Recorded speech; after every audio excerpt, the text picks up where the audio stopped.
Stillman and Company, 102.5, 106.3 The Game, streaming live on Twitter, Twitch, YouTube, and Facebook live from the Busy Bee Plumbing, Heating, and Air Conditioning Game Nashville studios. Ian is here today. Hello, Ian. What up, what up? Boy, I tell you, we were talking before we came on air. It's been a long day for yours truly. And I got to tell you, I was really excited when I woke up this morning, before 6 a.m., when I woke up this morning to talk about the Predators getting that first win against the Boston Bruins last night after an impassioned Barry Trotz was on our program yesterday. And then the Titans decided to have a fire sale.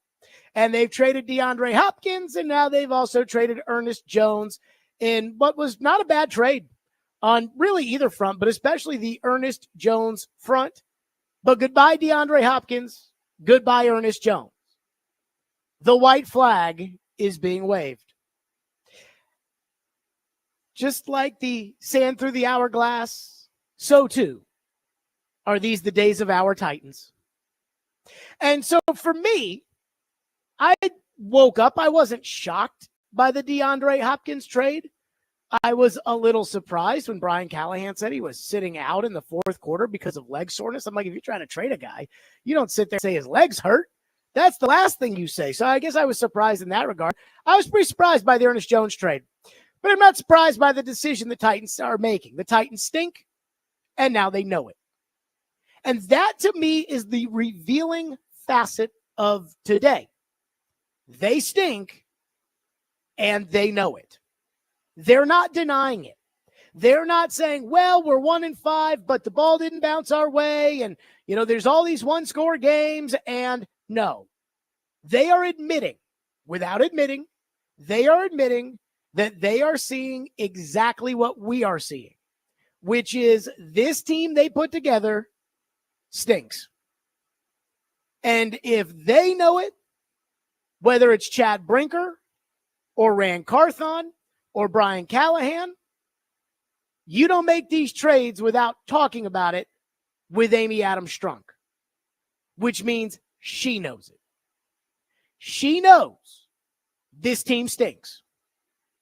Now, she said at the beginning of this calendar year in January, on multiple occasions, she has very high expectations for this team.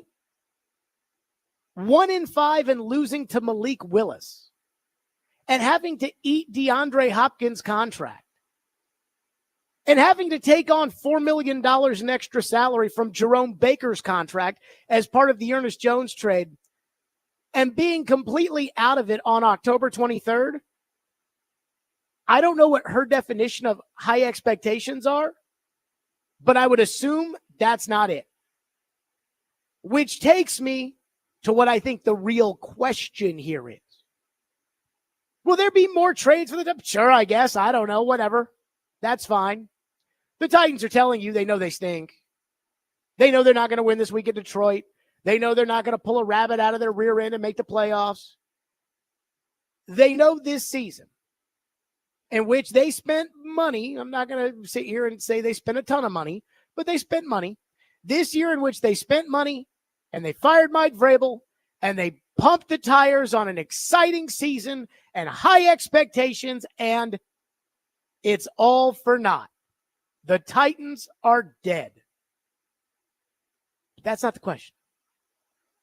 Question is Amy okay with it? That's the question. And we'll never know the answer because Amy Adams Strunk, unlike her father, Bud, doesn't talk to the media. And the media here, unlike when Jim Wyatt used to work for the Tennessean, doesn't have a line to the owner, doesn't go to the owner, doesn't try to get the owner to comment on what's going on around here. So we're not going to know.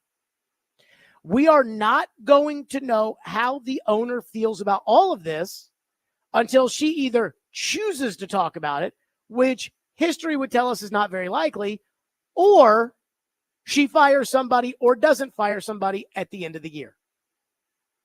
Now, I can't tell you what she's going to do, and I can't tell you how she feels. But I can tell you what I've heard. And what I've heard from the Titans is winning was expected.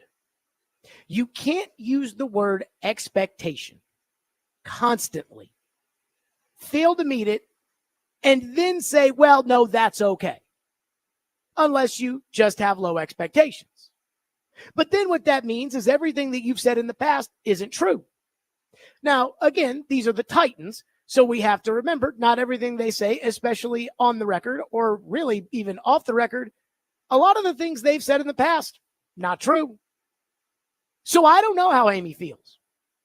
I'll be honest, I don't know. If this offseason, Amy went to Brinker and Carthon, and by the way, a little aside here for a second, Twitter, Chad Brinker runs the Titans. I keep seeing all these people say what Rand's doing today and ran this and ran that and ran. Chad Brinker runs the Titans. Do I need to say it one more time? But I do wonder, when it comes to Amy before the year, was she sitting there with Brinker and Carthon and was she saying, guys, we got to spend money this offseason. I don't care how we do it, but we got to get some flash in here because I'm about to go ask people for $70,000 per PSL for the nicest PSLs. I'm going to ask them for $35,000 a PSL for the second nicest PSLs. These people that are coming in to buy PSLs, they spent $1,000 on PSLs in the past, and we're going to ask them for $35,000. So if we're going to ask them for $35,000, we have to lie to them and tell them we're going to have a good team. She could have done that. I don't know. And I'm not accusing her of doing that. I'm not. But if that's not what happened, then my guess is she didn't expect to be 1-5 this year. She didn't expect that. I can tell you right now, the Let Rand Cook crew, they didn't expect to be 1-5 this year. I know because they're in the YouTube chat. And while they may be celebrating 4th and 5th round picks today, they were the ones that were talking playoffs before the season. They were the ones that got on Ian. And by the way, Ian, congratulations on being the most right person in town about the Tennessee Titans. Well, thank you. I mean, Ian said it before the start of the season, 4-win expectation. And I believe you also got the Jim Wyatt draft night pick correct when you said J.C. Latham. I think I did, actually. So Ian Safar is the most right person when it comes to the Tennessee Titans in this city. That's not true. So congratulations to you. Yes, it is. Congratulations to you, Ian. But the same people that were talking playoffs and 10 wins, and after they started 0-2, said, we're going to win 3 in a row, Jared. Now they're celebrating 4th round picks. Way to go. So I'll just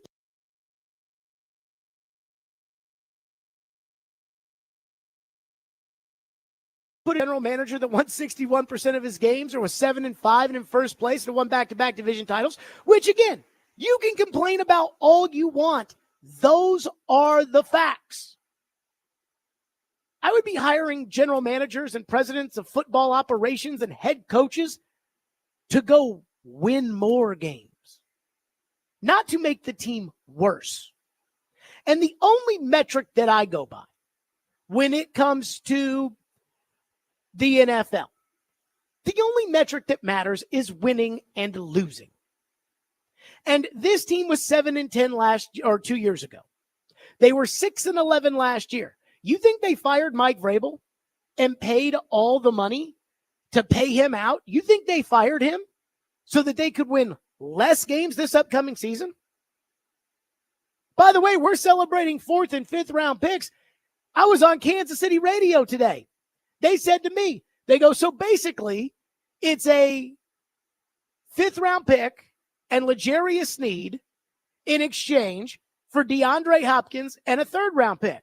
But let's not forget, your 3rd round pick is going to be at the top of the 3rd round. Their 5th round pick is going to be at the bottom of the 5th round. Well, who won that trade? So I don't know what to make of. I mean, we can sit here And we can talk about, who should be next on the trading block. Kaharski's all big on trading Jeffrey Simmons, which I don't totally understand. We can talk about that. I have no idea who's next on the trading block. Nick Folk, Sebastian Joseph Day, Dylan Radence. Those are guys that don't have any term left on their contracts and, are solid players. And if a team needs a defensive lineman, Joseph Day would be a guy, take a sixth. Or Nick Folk, okay, yeah, take a fifth or whatever. I don't know who's next. We could do that. But again, that's not what I care about. What I care about is this. After the offseason of toxic positivity, and by the way, Jared versus Joe is at 5 o'clock today, and I'd like to revisit Joe. I don't know what toxic positivity means. But after the summer of toxic positivity, sunshine pumping, everything's great, we're awesome, guys have great vibes. With the Titans throwing in the towel, my question isn't what's next. My question is, how does the owner feel about that? If I had told the bozos in the YouTube chat that love every move the Titans make no matter what, if I had asked them before the season, hey, on October 23rd, if there's a fire sale occurring with the Titans, how will you feel? And they would say, Jared, you're a hater. You're just saying that because you hate Rand Carthon. No, I hate losing. And that's what the Titans keep doing. Losing. So, congratulations on your 4th and 5th round picks. That's great. But is there going to be any accountability for the losing? Is there going to be anybody that ends up, responsible for the fact that this team, after all the sunshine they pumped all off season long, the money they spent, the faith they had, is there going to be any accountability for that? Or is it just business as usual because we expected our season to be over on October 23rd? That's the question. 615-737-1025, which is our phone number, 615-737-1025. If you want to weigh in, we are open if you want to get into the program here today. And then the other thing, too, is these deals themselves. There is something to these deals. Not a lot to them, but there is something. We'll get to that next. Stillman and Company, 1025 again.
I would love to know what Amy Adams Strunk is thinking today. Like you said earlier, Joe, imagine going back to August and looking at her and saying, hey, by the time October 23rd rolls around, you're going to be 1-5. You're going to be, I don't know, 95% in the city, pretty certain that your quarterback's not the guy, and DeAndre Hopkins is going to be traded. But Robbie, they're collaborating and everybody's getting along. That's true. Well, there's no vinegar. No strife. There you go. That was this morning. I laughed out loud because they are collaborating. They're collaborating to suck. Again, this year, the vibes were incredible. Ian, remember what Rand Carthon said? The most accurate draft board he's ever been a part of. Something like was that, yeah. this year's draft. Way to go. That's how the Titans, the most accurate draft board. Everything was great. The hunting together, the vibes, the season's over on October 23rd. Now, let me touch on the trades here for a second, because I do think that at least it's a little important to go over that before I hit your phones at 615-737-1025. I don't mind them. The DeAndre Hopkins trade, you got what you could. There was nobody else who was probably going to be that interested in DeAndre Hopkins. Kansas City has a clear need.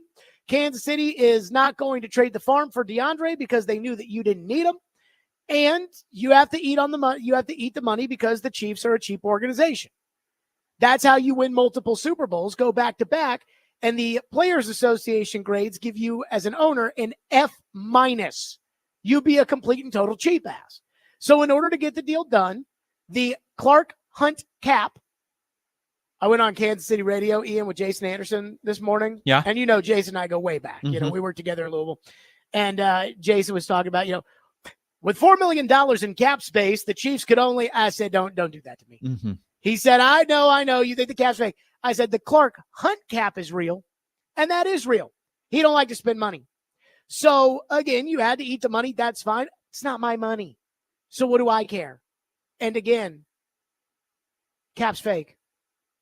The second thing was the Ernest Jones trade, and I was pretty surprised by that.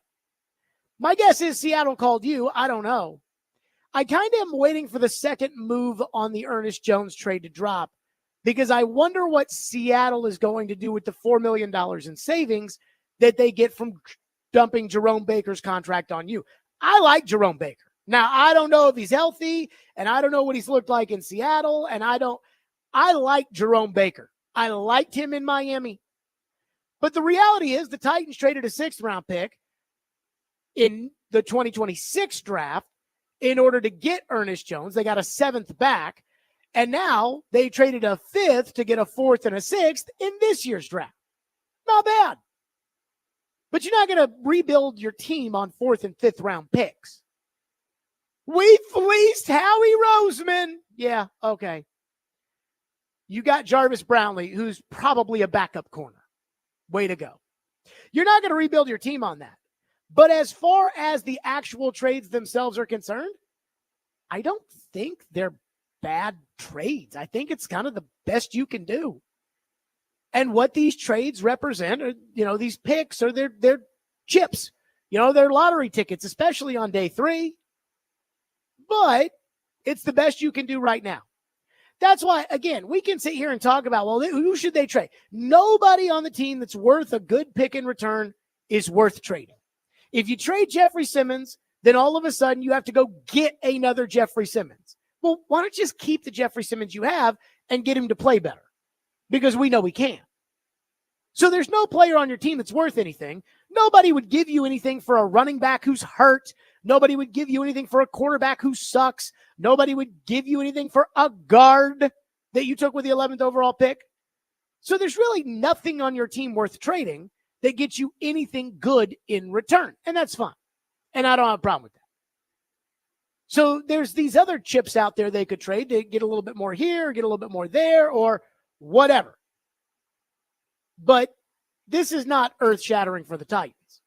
What's earth-shattering for the Titans is if after all of the hype and after all the money the Titans spent this offseason, that the owner is okay with the results being as bad as they are. And I don't know if she is. If she's not okay with it, she'll do something about it. If she is okay with it, she won't do anything. And then we'll just have to wait another year, where on October 22nd, 23rd, they're out there selling off the farm. And that's fine. Life's about choices.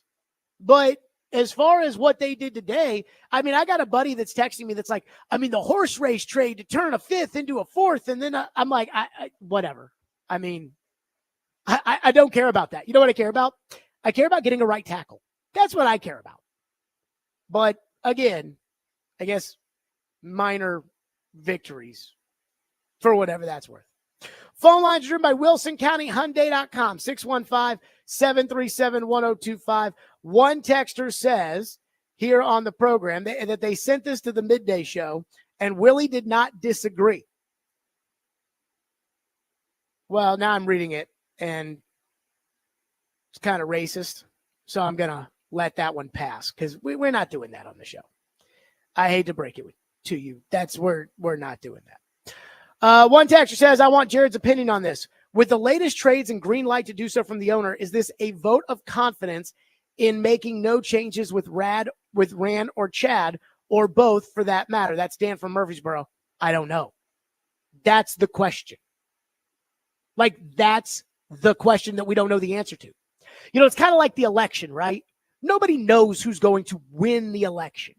You know, there's all these things. It's like, well, look what this poll says, but this poll says the opposite. And then this early voter data says this, but this early voter website says that. I mean, who's going to win the election? We don't know. We don't know. That's the whole point. When it comes to how Amy feels about this team being bad, we don't know. And if I own the team, you wouldn't know how I feel about it either. So I'm not going to put this on her and say she needs to have a press conference right now. But if she knows what's good for her, she'll fire this group and she'll get people that know football in the building. They'll get people, again, that know football inside the building. One texter says, how do we feel about that hypothetical Levis for Bryce Young trade now? Honestly, I don't care about that. Again, none of this matters. Like, until the Titans get people in that know what they're doing running the football team, it won't matter. And before you guys tell me that I'm off base and saying these guys don't know football, I got called racist for saying that the Titans, that Rand Carthon was incompetent. And I said it because I watched how the team was managed. Then he had a press conference, which was a disastrous press conference. A disastrous press conference. Which is why they're not letting him do press conferences. Or they try to keep it to a minimum. He only does the bare minimum press conferences that are required by the league. And so he had that horrendous press conference at the end of last year where he said the ball didn't bounce their way and he couldn't talk about the vision for the team and he couldn't give you reasons for why Mike Vrabel was fired and all of those things. And I said he was incompetent, and people got mad at me. Well, here we are, 6 games later, and this team is markedly worse. This team's awful. This team doesn't have a right tackle. And so until they get football people in here that know football, it's not going to change. So I'll answer your phones all day on what do you think about trading for this guy, Jared? And what do you think about trading that guy, Jared? But none of it matters until you get people in here that know football. And that's the problem. Instead of getting people that know football, they wanted to make sure that they got people that can collaborate. They wanted to get people in here who are nice to each other. They want to get people in here who are nice to the owner. And I'm not saying that the previous regime was perfect, because they weren't. But what would you rather have? People that know football or people who are nice? And let me also say this. It is not mutually exclusive to be nice and know football. And right now, the Titans are focused on being nice. 615-737-1025, which is our phone number. And there is one thing that is abundantly clear. And this is, again, wanting to know what they think. They told us today. We'll do it next. Stillman and Company, 1025 The Game.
Will, he had a good rapport with Hopkins. That was Mhm. one of his favorite targets last year and somewhat this year. How does that affect him going forward as you try to continue your development, as you put it Monday? Yeah, I think that's part of playing quarterback in the NFL. Your faces change sometimes. You don't always have, guys contracts are up, guys contracts are extended. You sign new players, and so there's every year is part of that process, and you have to find ways to get comfortable with whoever you're throwing to. That's part of the job, and I know that him and Will and Hop have been a good connection together for the early part of Will's career, and aided in his development for sure. But that's part of playing. That's part of playing the position that these things change, and you have to be able to adapt. That was Brian Callahan today being asked about, hey, this was the only guy that Will Levis seemed to have any chemistry with was DeAndre Hopkins, and now you've traded DeAndre Hopkins. So what does that mean? And let me tell you what it means. It means the Titans are out on Will Levis. Now, this isn't a surprise because most of us that watch the games probably are out on Will Levis or know that Will Levis sucks or whatever it may be.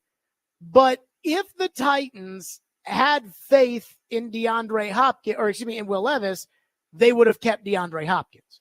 Because right now, the Levis-Ridley connection is not working. No matter how much they tried, no matter what excuses Brian Callahan makes, it was hot outside, and Jamar Chase had issues when he first came into the league. It'll be fine. It'll be fine. It'll be fine. And all of that, that's great. But if they didn't think Will Levis stunk, DeAndre Hopkins would still be on this team.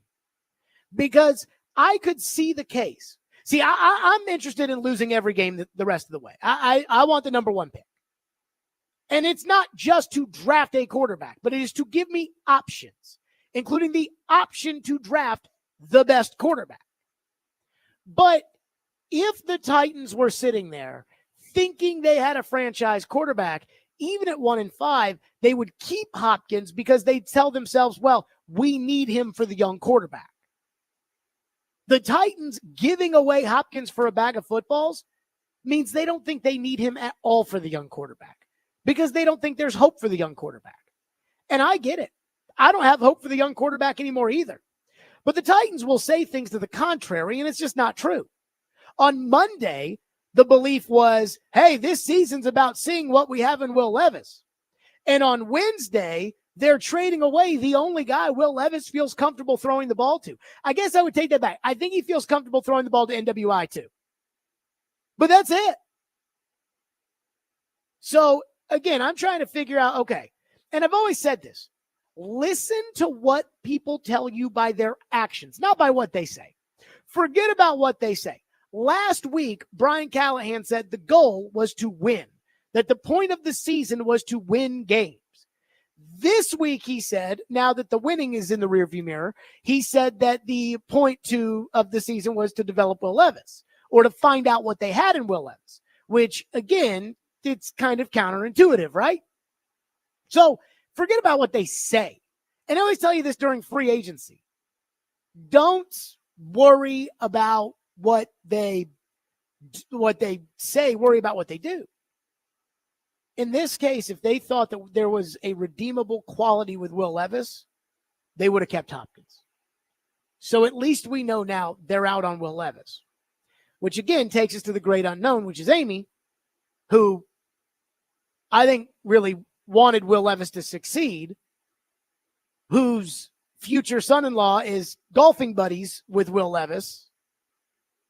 How does she feel about that? How does she feel about the guys that drafted Will Levis are now ready to give up on Will Levis? How does she feel about the coach she hired to coach Will Levis is now ready to give up on Will Levis? And again, that's something I don't know the answer to. Maybe she's as frustrated as you are. She good riddance to bad rubbish. But I don't know. Especially when it comes to these are the guys who drafted Will Levis. Period. Well, Jared, they took him in the second round. You don't get bonus points for that. I keep telling people this. People say, well, he was a second round pick. So you committed to him. When you make a second round pick, you commit to that guy being a starter. Second-round picks get the benefit of the doubt. But a second-round pick at quarterback who you traded up for, that's the same as drafting a guy in the first round. That's the same as giving Ryan Tannehill $100 million. At that point, you've decided he's our guy. When you draft him in the second round, you are planting your flag in that quarterback, and you are saying, this is our guy. When you hire a coach to work with that quarterback, you are saying, this is our guy. The San Francisco 49ers didn't get bonus points because their quarterback was Mr. Irrelevant, and the Kansas City Chiefs in the Super Bowl spent 2 first-round picks and a third-round pick on their quarterback. So, I mean, give me a break. One texter says, so with the number 1 pick, it would be hilarious if the Titans finally listen to you and draft a right tackle with all the problems they have, and now they would finally listen to you. I mean, Joe Retro does this weird thing where I feel like he kind of takes the right tackle story out of context a little bit and is like, I mean, he makes it out to be like right tackle's the most important position, and that's not true. Right tackle's not more important than quarterback. Right tackle's not more important than left tackle. Right tackle is, again, pass rusher, receiver, left tackle, quarterback. If you're great, you make $30 million. At least. There's no right tackle making $30 million. So I don't think that right tackle is the most important position. But what I do think is what I heard on the first day of football school when the old man told me, if you don't have a right tackle, you suck. And I'm sorry, but if you don't have a right tackle, have the last 3 years not taught you anything? If you don't have a right tackle, you suck. Like, come on now. It's unbelievable. Let's see. Adam in Portland's mad. I'm trying to figure out if Adam in Portland's so mad, why isn't he calling the show? He's texting the show. He said, I'm sure you're going to, okay. I guess it's a bunch of, oh my boy, Adam in Portland is mad. Adam in Portland said, are there any words of hope for the fan base? That's the biggest problem I have with you, Jared. It's not that you don't know it. It's that you talk it. And again, the word it, I am replacing with another word. You got to occasionally pick them up. You can't keep dogging them every single day. It becomes unlistenable. You have to eventually pick the fan base up. We are the ones crapping the bed on Sundays, so give us some hope and give us some realistic, not just fire everybody to boost ratings rants. Some of us love sports. Some of us love the Titans so much that we listen to you every single day, including when you talk all this crap about them. Occasionally, your platform could be used to pick up the fans that have to put up with this. I'm sure you're going to hate on that, but it's the truth. We don't want to hear that you were right. Nobody wants to hear it. Give solutions, give hope, give us something besides ego-feeding word vomit. And I say that coming from a place as big of a fan of Jared and the GM and Ian and Caroline. Give us hope, Adam in Portland. Ian, you know what I think Adam in Portland's going through? What's that? The stages of grief. Anger, bargaining, sadness. I think that's what he's going through right now. Maybe. Don't get mad at me. And don't get mad at Ian. Ian told you guys before the season, 4 wins. Ian's the most right pundit of anybody in town. Well, it was just a combination of, hey, you got a new first-time head coach. You still have a young quarterback learning a new system, an all-new offensive staff, a new coordinator on both sides. I was just expecting some growing pains. I liked some of the moves. Some of the players are good, but it also felt a little disjointed. So I don't know. Okay, so lift up the people as the number 1 pundit in Nashville, Tennessee on the Titans. Lift up the people as Adam in Portland wants. Let me try and find some nice uplifting thoughts here coming up. I mean, hey, you got to get as many picks as you can. I like Latham. I think Latham is a good pick. I think Brownlee is a good pick, but they got a lot of work to do. I'm not gonna lie. I mean, the wide receivers are still rough. I mean, you're gonna have to completely overhaul the entire wide receiver room. You still need a quarterback. How long can you rely on these corners? Maybe you can rock with McCreary and Brownlee and hope that goes. You'll need a new safety after Diggs. Still got some work to do. I mean, let's just be honest. Like, there's nothing good. There's nothing good. My hope, you want hope?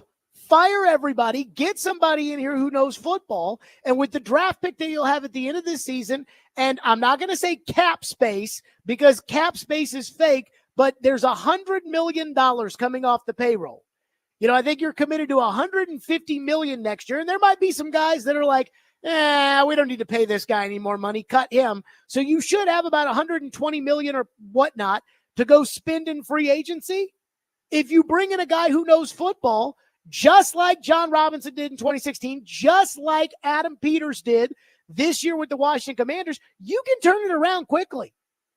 But as my friend Chris Sanders says, if you keep playing the same record, you'll keep hearing the same song. Speaking of Chris, he's next here on Stillman and Company. You want uplifting? You want sunshine? Let's see what crazy Uncle Chris has to say. He joins us next on the program, Stillman and Company on 102.5 The Game.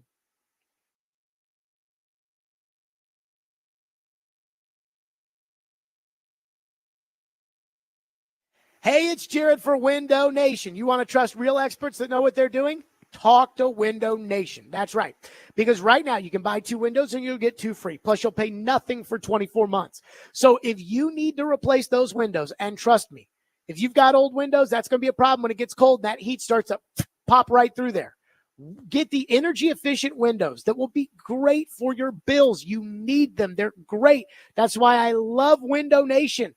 Window Nation's the best. They came to my home. They were honest with me, and I know they'll be the exact same when it comes to you. That's why of all these companies out there trying to redo your windows, this is the one that I trust. So right now, buy 2 windows, you'll get 2 free, plus pay nothing for 24 months. Hurry up because the sale ends October 31st. Schedule an in-home estimate by calling 866-90NATION or going to windownation.com. Again, the sale ends October 31st, 866-90NATION, windownation.com.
The big news today, DeAndre Hopkins traded to the Kansas City Chiefs. Again, a conditional fifth, could be a fourth.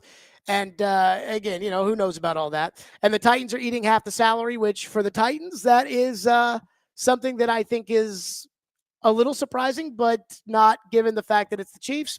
And with that, we are joined now by Chris Sanders on the program presented by Busy Bee Plumbing, Heating, and Air Conditioning. Chris, your reaction to the DeAndre Hopkins trade? Hey, I almost went into my garage and took my cleats out and kind of dusted off because who they gonna throw the ball to? I mean, they got Tyler Boyd, they got some guys you can throw to, but with the only guy that poses a threat on the offense is D-Hop. So it's kind of confusing. I don't understand, but at the end of the day, it's a business. What do you think the discussion with Amy was like? Because the Titans were telling everybody this team was going to be good this year, and I can't imagine that they didn't actually think that. Yeah. Like, I don't think they said, hey, we're going to be terrible this year, but we're going to say we're good to the fans so that they'll buy PSLs and they'll get mad at you. So they probably looked at her and said, we're going to be good, and they're awful. And here we are on October 23rd, and you're starting to sell off. That's not a good sign. How do you think that all went down, and what do you think her reaction is towards the start of the season? But what's so wild is at the beginning of the season, everybody thought, even I thought, that this was going to be a great season. Look at the acquisitions they got. They got Snead. They got some players on defense. They got some players on offense. But now you have a situation to where it didn't come together. So I'm not going to guarantee that the conversation was like, we're disappointed in the season and it's no good. But he was still trying to believe. But in actuality, when the situation appears to where they're no good, what can you do? There's really nothing you can do to really salvage this season because it's so bad. Because here's the thing, Jared, your stars are not playing well. I mean, you got Calvert really that only has about 13 catches. You got, Simmons that's not playing well. So, a lot of times we can put on the coaches and can put on a lot of other people. But at the end of the day, if your stars don't play at a high level, it's going to make your team look really, really bad. Chris, what do you think this means for the faith that you have in the organization and the coach and the front office and where this is all headed? I mean, it's tough right now because a lot of times we look at the record, it's 1-5 and they're looking really, really bad. I mean, I know the fan base is getting upset. I know, a lot of people are really upset because it's a bad season. The only faith you can have is just finish strong. I mean, I know that sounds kind of cliche and kind of coach talk, but at the end of the day, if you don't finish strong and you go 1-16, it's really going to have a bad taste in your mouth. I think as the leaders of this team, they got to figure out a way to win some games, to put a good taste in the fans' mouth for next year to really come back and maybe possibly do some things. So, it all goes back to, what do these players want to do? I say this all the time. You got two choices to get better or get better, and you're going to see what's going to happen in these next 4 or 5 games. Can I just tell you right now that I vote for going 1-16? You said what? I vote for going 1-16. That will be bad if they went 1-16. I mean, what do you do for next year? I mean, I know you got a couple of pieces on this team, but who do you build your team around? I mean, you're 1-16. I know, everybody's gonna say get a quarterback and do all this and that, but what guy on defense, what guy on offense that you can build your team around to make you feel good for next year?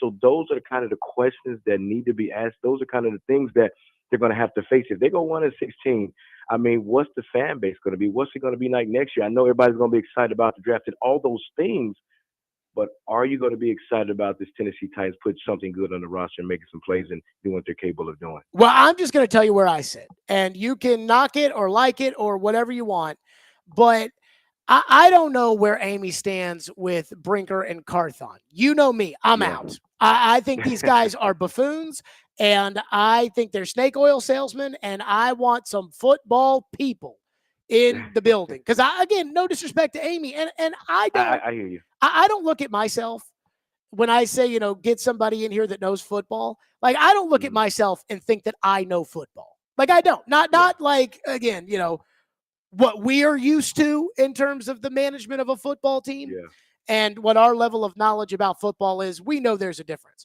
And so my point is, like, I think she needs to get people in here that know football. If they go 1-16, she's not going to have a choice. She's going to have to fire him. Like, she's not going to. I worry, to your point, that winning 5 games this year gives her the option to believe that these guys know what they're doing when I think they don't have a clue. And I want the number 1 pick because, as we've seen, the number 1 pick gives you options. Washington doesn't get Jaden Daniels if they don't have the number 2 pick. There might not be a Jaden Daniels or a Caleb Williams in this year's draft. But Detroit got Aiden Hutchinson with the number 2 pick. John Robinson traded the number 1 pick and got Derrick Henry and Jack Conklin as part of that. So, like, that's how you rebuild the team. So I want the number 1 pick. I want to lose this week. I absolutely want to lose next week to New England. I want the number 1 pick. I want a football guy in here that knows football. And I think in order to have that happen, you're going to have to win 3 games this year, or anything else would be considered, well, we were rebuilding. And I think that's a bad idea, Chris. I just think that with Rand Carthon, I really believe that he knows a lot of football. I mean, he did it in San Francisco and he did it with, some different places. I just think that he picked some players that were hurt. And we talked about this at the beginning of the season. I mean, you got a Wouzier that's, consistently getting hurt, that, he was hurt with the Bengals. Then you got Snead that has the same situation. I think that, give him another chance. I just think why being fresh young players in here that are not just players, but impact players. That's the difference. Listen, we can go and get in free agency and all that. And you saw what happened this year. You went and got some guys that everybody was excited about because of the name. But you got to get some impact players in, because I'm gonna tell you, Jared, if they go 1-16, do you think the fan base is really, really going to be happy? I know it sounds good and it's okay. We want the number 1 pick, but you want to go into the next season with at least some hope, at least a little bit of faith of, okay, even though we went 1-16, 1 or 2 and whatever, 15, we still have a little bit of hope, because if you just lay down this season and go 1-16, you're going to leave a bad taste in the mouth of a lot of fans, bro. I will tell you, I think last year the fans walked out of that 6-win season with hope because they thought they had a young quarterback that they could build around. And there was a lot of optimism, with all the cap space, even though the cap's fake, with all the cap space they had to spend this offseason, and let Rand cook and they'll show you. And I mean, the Titans, they told me, they were like, give Rand another chance. I said, okay, I'll give it another chance. Then they go the entire offseason and don't get a right tackle. Now I'm supposed to believe that these guys are going to learn football. These guys don't know football, Chris. They don't know football. Hey, they made some choices that wasn't good, that sounded good at the beginning. I guarantee you. That's what people that don't know football do. But if you look, they said they need a shutdown corner, right? They went and got Snead. They went and got a Wouzier. Is the name, you're like, okay, these guys are shutdown corners. But then in the back of your mind, we got to remember that they were hurt. So, those are things that you can't really come by. I think for me, this is just me personally. If you look on offense, who do you build your team around? You can't. The quarterback situation is bad. You can't do it around a running back. I know Pollard is a solid player, but you can't build around somebody like him, because you got to have somebody like Derrick Henry that you can build around. The guy they let walk away in free agency. Yeah, absolutely. So, I mean, look at the situation on defense. Can you really build your team around Simmons? Can you really build your team around, Sweat? Can you really do that? So it's getting back to where finding a guy you can build around and then adding the right pieces. Can't you build around the guy that you drafted number 11 overall? Oh, no, he's a guard. I mean, you can't build yourself around a guard. I mean, he's got to be. That's my point, Chris, because these guys don't know football. They listen. Let me ask you a question. When they said that they were bringing Snead and Wouzier, were you excited? No. Yes, you were. No, I wasn't. Because I was all I wasn't. Jared, I was all worked up about Snead's you knees, and you know it. Corner, and you was like, we need it because the back end was so bad. I told you. I said, I'm done. These knees, nobody else in the league wants them. And again, we talk about knowing football. Right. I went to football school. I did not. I didn't work in the NFL. I didn't grow up in the NFL. I didn't any of that. So I'm not going to claim. And again, I don't think I quote unquote know football, but I think I went to football school the way a lawyer went to law school. Now, I wasn't an associate and I wasn't a partner or anything like that, but I went to law school because doing this show for 4 hours a day with Floyd, to me, was the equivalent of my friends that went to law school or medical school or whatever. On the first day of football school, I was told you got to have a right tackle.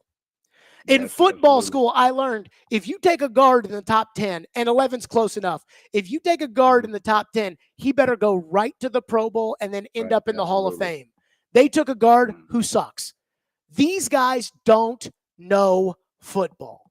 I mean, again, I was stunned when John Robinson made the trade for Julio Jones because of the injuries and how the old man, we've talked about it. If you were injured, he didn't like you. You know, he was fine with a little, maybe there might be an attitude. Well, we'll work that out. Albert Hainsworth, we'll work that. Injuries? Right. No, thank you. And so, again, the Titans, Snead, he's coming off an injury that nobody else in the league wants. And the Titans say, we'll do it. And it's like, again, it's because they don't know football. They don't know football. John Robinson knew football. He got arrogant, but they don't know football. But here's the thing is everybody wanted the Titans to spend money in the offseason. They said we got to go out and we got to make a splash. They went and did a splash, but you're bringing guys in that have concerns.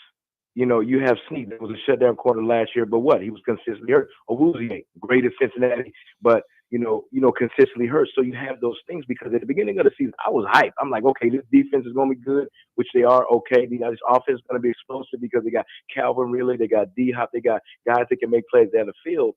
But when you bring in guys in and have a concern, and then that concern, comes to fruition, that's what the problem is. I don't think that they just don't know football. I just think that they want to go out and get some impact players, but your impact players are on the sidelines, and I just think that is basically the problem. Or in the case of Calvin Ridley, they can't catch. Which I think should be noted. I mean, you're right because he only what 12 receptions for 183. I mean, and then Calvin Ridley says, "Okay, I want the ball early," but then you get the ball early, you drop a couple of passes, so you can't put that on the quarterback. You got to put that on yourself. So basically, what I was just saying, your star players are not playing like stars. You look when they played against the Colts, they have a couple of guys that they call stars on their team. Pittman showed up. You got Flacco showed up. You got your running back showed up. Then you look for the Tennessee Titans. You got Simmons didn't play. You got some other guys that didn't make sacks. You got your secondary giving up explosive play. You got Snead that's going man to man on Pittman and doesn't make the play. So it's all about your guys, your impact players on your team not showing up. And I just think that that's really the problem. Last one for you, Chris Sanders. Are you out on Will Levis? Well, I shouldn't say are you. Are they? Is today a sign that they're out on Will Levis? I just think that I think he needs to sit right now. Just my opinion. I'm not really out on him yet. I just think he needs to sit and really learn and really gain confidence. I think right now he's talking about, he has confidence and he's assured of himself. But I just think he needs to sit and learn from Rudolph, even if Levis is the better quarterback than Rudolph. I just think he needs to sit down, learn, and understand it. It's not just about saying the right things. It's about performing at a high level. And I just think, me personally, I'll sit him down for a while and just let him learn. Chris Sanders, presented by Busy Bee Plumbing, Heating, and Air Conditioning. Chris, great stuff. Man, appreciate you, brother.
Stillman and Company, 1025, 1063 The Game, streaming live on Twitter, Twitch, YouTube, and Facebook live from the Busy Bee Plumbing, Heating, and Air Conditioning Game Nashville studios. The great Titan Purge of 2024 is underway. DeAndre Hopkins to the Chiefs, Ernest Jones to the Seahawks, Jerome Baker becomes a Tennessee Titan. The Titans pick up a fourth rounder. They pick up a fifth rounder for Hopkins, which can become a fourth if Hopkins plays 60% of the Chiefs snaps and goes to the Super Bowl. And let me tell you this. DeAndre's not going to play 60% of their snaps. Not going to happen. So they pick up a fourth and a fifth today and a sixth, but deal a fifth, if I have my math correct. Whatever. Again, those day 3 picks, just throw them on the pile. And maybe if you want to make a move up or something, you can use it down the road, but I don't get too worried about that. Mark Dominic was a former NFL general manager. He's on Sirius XM NFL radio now and is an all-around great guy. And I'm serious about this, one of the best guys I know. Mark Dominic told me, he's like, we did a lot of research when he was GM in Tampa. And he said, we did a lot of research.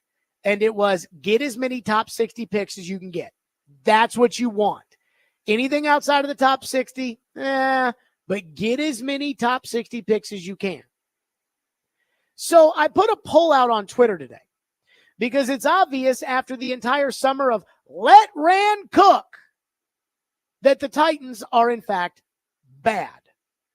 Chad Brinker was imploring fans in February to have hope because Ian, as Chad said, hope is a powerful thing.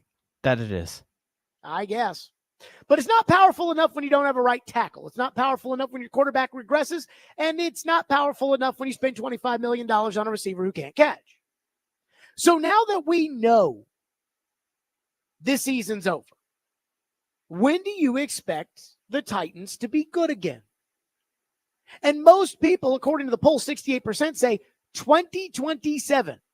By the way, I made the options 25, 26, 27. And I did not include never on that because I knew everyone was going to be like, ha ha, never. And 68% of the people say they expect the Titans to be good in 2027. 5% say next year. So here's what I'd ask everyone in the Rand Club when it comes to that. Does it really take 5 years to build a football team? Does it really take 5 years? Because, again, they got the job in 2023. 23, 24, that's 2. 25, 26, 27, that's 5. And the answer, by the way, does it take 5 years to build a football team? Is no, it doesn't. And before you say, Jared, all you ever do is defend John Robinson because he was friends with Floyd, I want to make something abundantly clear. When John Robinson was fired as general manager of the Titans, I was on his ass in these press conferences, trust me. No, look, I like John. I got respect for John, but I don't think John Robinson's sitting there at home worried about what I'm thinking or sitting there saying, I really like that Jared Stillman. I don't think he thinks like that. I think he thinks the same things you guys think, which is that Jared Stillman says a lot of bull crap because I put his ass to the fire too. But it is a reality. It's not a feeling. It's not a vibe. It's not a gaslight. It is a reality that he took the job. When they were 3-13, they were the worst team in the NFL, and immediately the next year, 9-7. Again, that happened. It doesn't take 5 years to build a team. It takes 5 years if you're stupid and you screw up along the way. And that's the problem with the Titans. See, I actually think the Titans could be good next year. The Titans are going to have to get a quarterback, and it wouldn't surprise me because free agency is before the draft. It wouldn't surprise me if the Titans signed a bridge-ish guy. Daniel Jones. Somebody right now who's a backup, who's got starting experience. Again, a bridge-ish guy to come in here and be a starting quarterback. Wouldn't surprise me in the least. A lot of people will connect Jake Browning to the Titans because of the connection with Brian Callahan. And maybe there's something to that. But maybe they sign a bridge-ish guy, or they draft a young quarterback. They could be good next year. They'll have money to be able to spend in free agency. And you actually can get good players in free agency. I know the Titans haven't gotten good players in free agency, but you can actually get good players. In fact, when the Titans had their little window, guess where they got Roger Saffold and Ben Jones? They didn't draft them. Guess where they got DeMarco Murray? Via a trade. You can get better. But you're not going to get better if your entire operation is run by guys that value Tavondre Sweat over an extra second-round pick calling the shots. Because that's what happened last year. At 38, the Titans were on the clock. The Rams called. The Titans turned them down. At 39, the Rams called Carolina. And they exchanged the 52nd, which is a second-round pick, the 52nd pick, and next year's second, which the Rams stink this year, so that might be a pretty good second-round pick. They exchanged that for 39. The Titans valued Tavondre Sweat instead. Now, I like Tavondre Sweat, but Tavondre Sweat's a run-stuffing DT. He is not hitting the quarterback. He has 0 quarterback hits. He's not sacking the quarterback. They have 0 sacks out of Tavondre Sweat. So if the guys that take guards with the 11th overall pick are the ones calling the shots, then you're not going to be good next year because they're going to make the same mistakes that they've made over the last 2 years. And I'm sure there will be a new excuse then. Because as I said, if you think it takes 5 years to build a football team, you're stupid or your team is stupid. And right now the Titans are a stupid team. So the fact that the fans are now, the fans around here were so used to winning that they were okay with firing a general manager while he was in the middle of a season in first place. Now we're so conditioned to losing that the idea of the Titans being good again is so far-fetched. People are like 3 years from now at a minimum. And that's crazy to me. Speaking of crazy, there is kind of I wouldn't say a rumor, but there's some sort of like Titans Twitter, should they not? There is some reporting that's been done that I'm like, do you really need reporting on that? That's next. Tune into 102.5, 106 through the game this Saturday at 11 a.m. for our college football game of the week, Oklahoma and Ole Miss, presented by Twin Peaks. Take your tailgate to Twin Peaks, home of 29-degree drafts and wall-to-wall sports.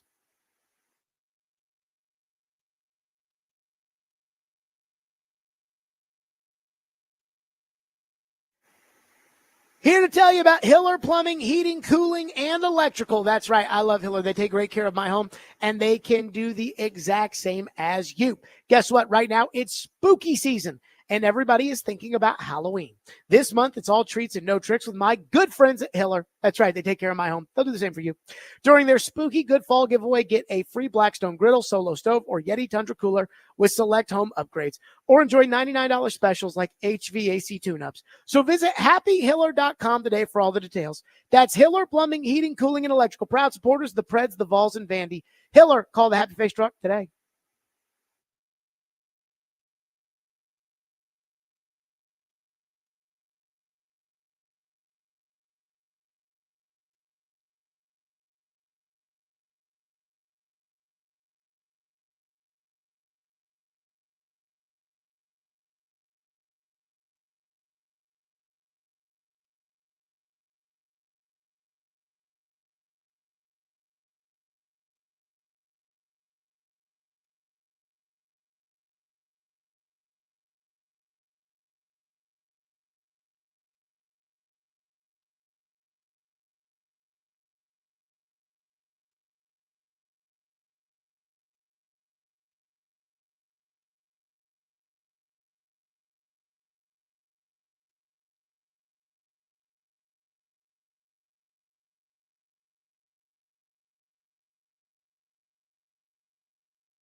So where is the hope for a Titans fan right now? The hope for a Titans fan right now, I wrote this in a mailbag. You root for all the young guys to make gains. So maybe Levis is in that. It's not impossible he gets better. But you root for Latham and Sweat and Skaronski and Brownlee, the young core, to continue to get better. You root for Callahan to find better rhythm and make better overall decisions and some second half improvement. It's all incremental stuff. If you're a real fan, that's tangible stuff that you can look for. You root for a couple games where you could sit down on a Sunday afternoon and watch some form of entertaining football. Be that to you squeaking out a 15-13 win, or them actually finding some sort of thing that was like Miami, where they do something big. A couple of those Sundays where you can relax and watch some sort of winning effort. No. I do not want to watch them beat the Patriots in 2 weeks so that New England can get the number 1 pick. I don't want that. That's just me. So speaking of PK, I saw a tweet from Buck this morning, and there was a graphic, Ian, to accompany it. I guess Buck's moved up in the world a little bit. Okay, cool. And the report was, Buck Rising reports that the Titans are not trading Jeffrey Simmons. Where did that come from? Paul tweeted out something similar. Now, on Robbie and Rex show this morning, Paul was talking about trade Simmons. And we played the quote last week, or the cut last week from Paul saying, I would trade Simmons. Now, you're not going to get a first, but I'd trade him. And then I've been seeing on Twitter, Titan fans are like, we need to trade Simmons. And I'm thinking to myself, what glue has everybody out there been sniffing? Somebody help me understand this. Now, I think everybody knows I'm not the biggest Jeffrey Simmons fan in the world. That doesn't mean that I don't see his value, that he's a good NFL player. I've been on Jeffrey Simmons' ass this year for not hitting the quarterback, not sacking the quarterback, because I expect better, because I know he is better, because I've seen him play better. So, no duh, the Titans aren't going to trade Jeffrey Simmons. Hey, Ian, I talked to a source yesterday. The Predators are not trading Roman Josi. Breaking news!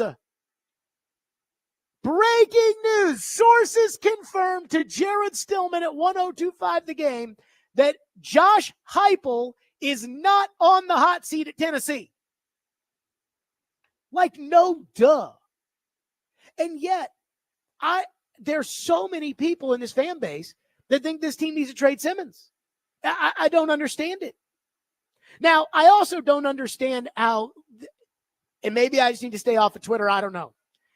The Titan fans that are on Twitter, no matter how many times they're told, they do not understand Chad Brinker runs the Titans. No matter how many times they're told that, they just don't. Ran. Chad Brinker runs the Titans. And the second thing I'll tell you is you don't get better by trading away Jeffrey Simmons. He's not, you don't get better with that. If you trade Jeffrey Simmons, to me, you give me 2 1s, now we can talk. Nobody's going to give you 2 1s for Simmons.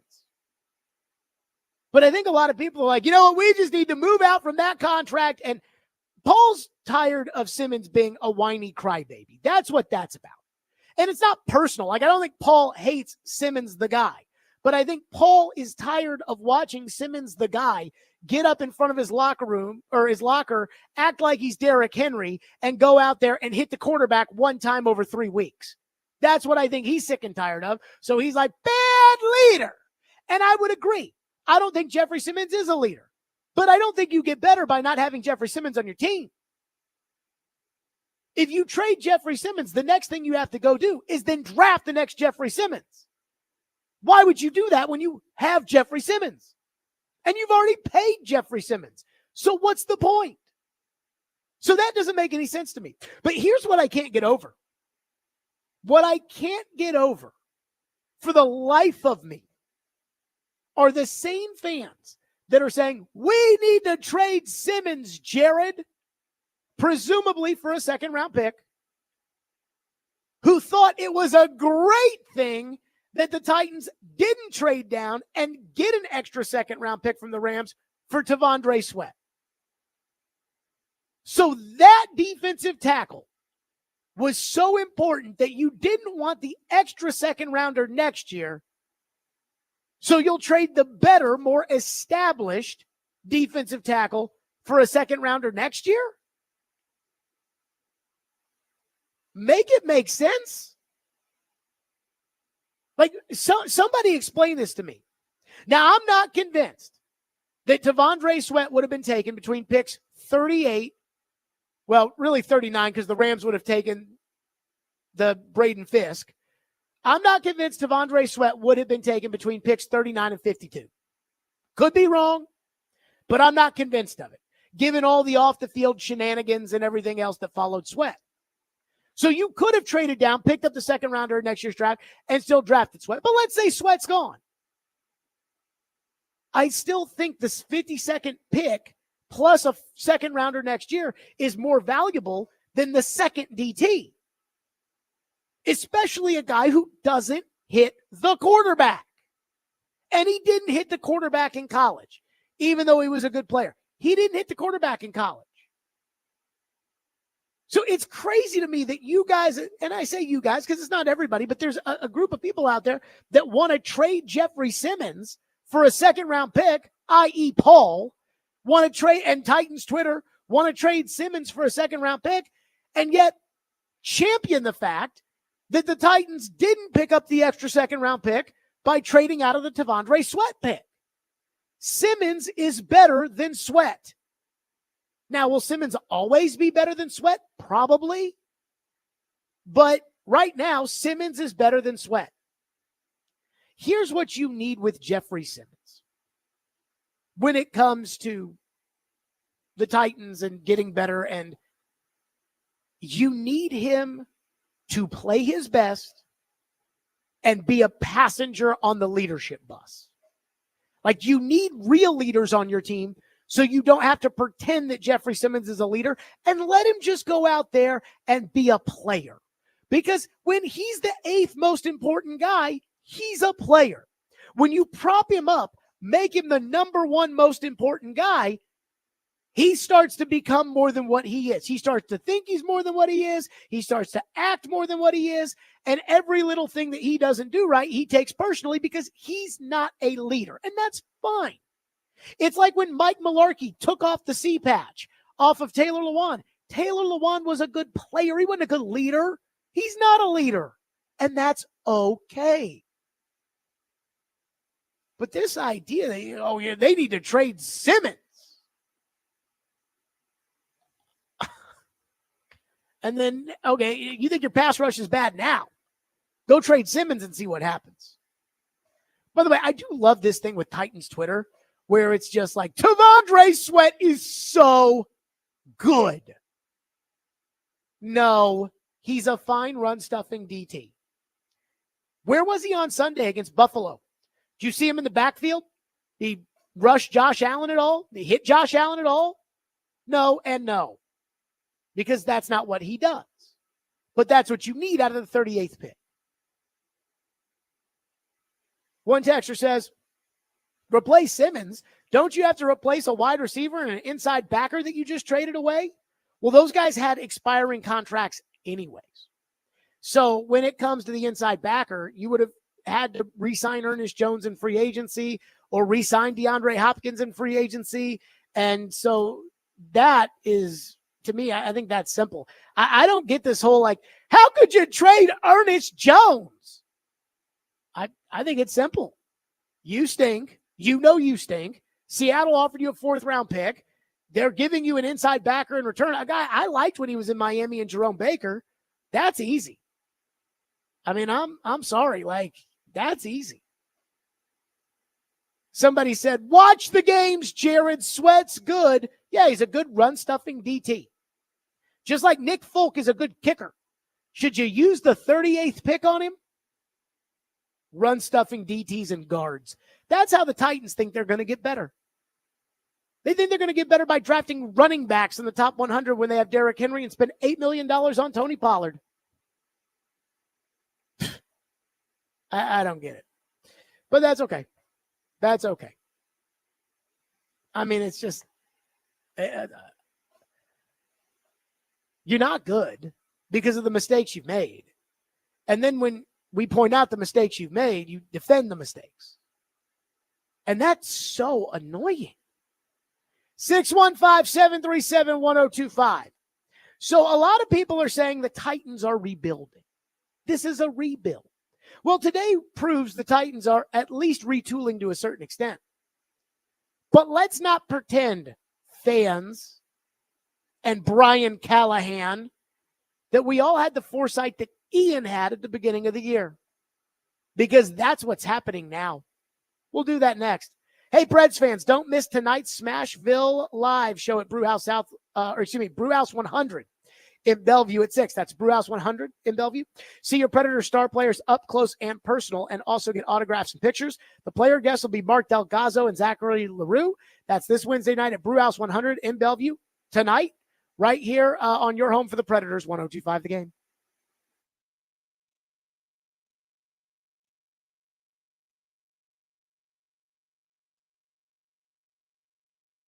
Got to tell you about White Bison. That's right. I absolutely love White Bison.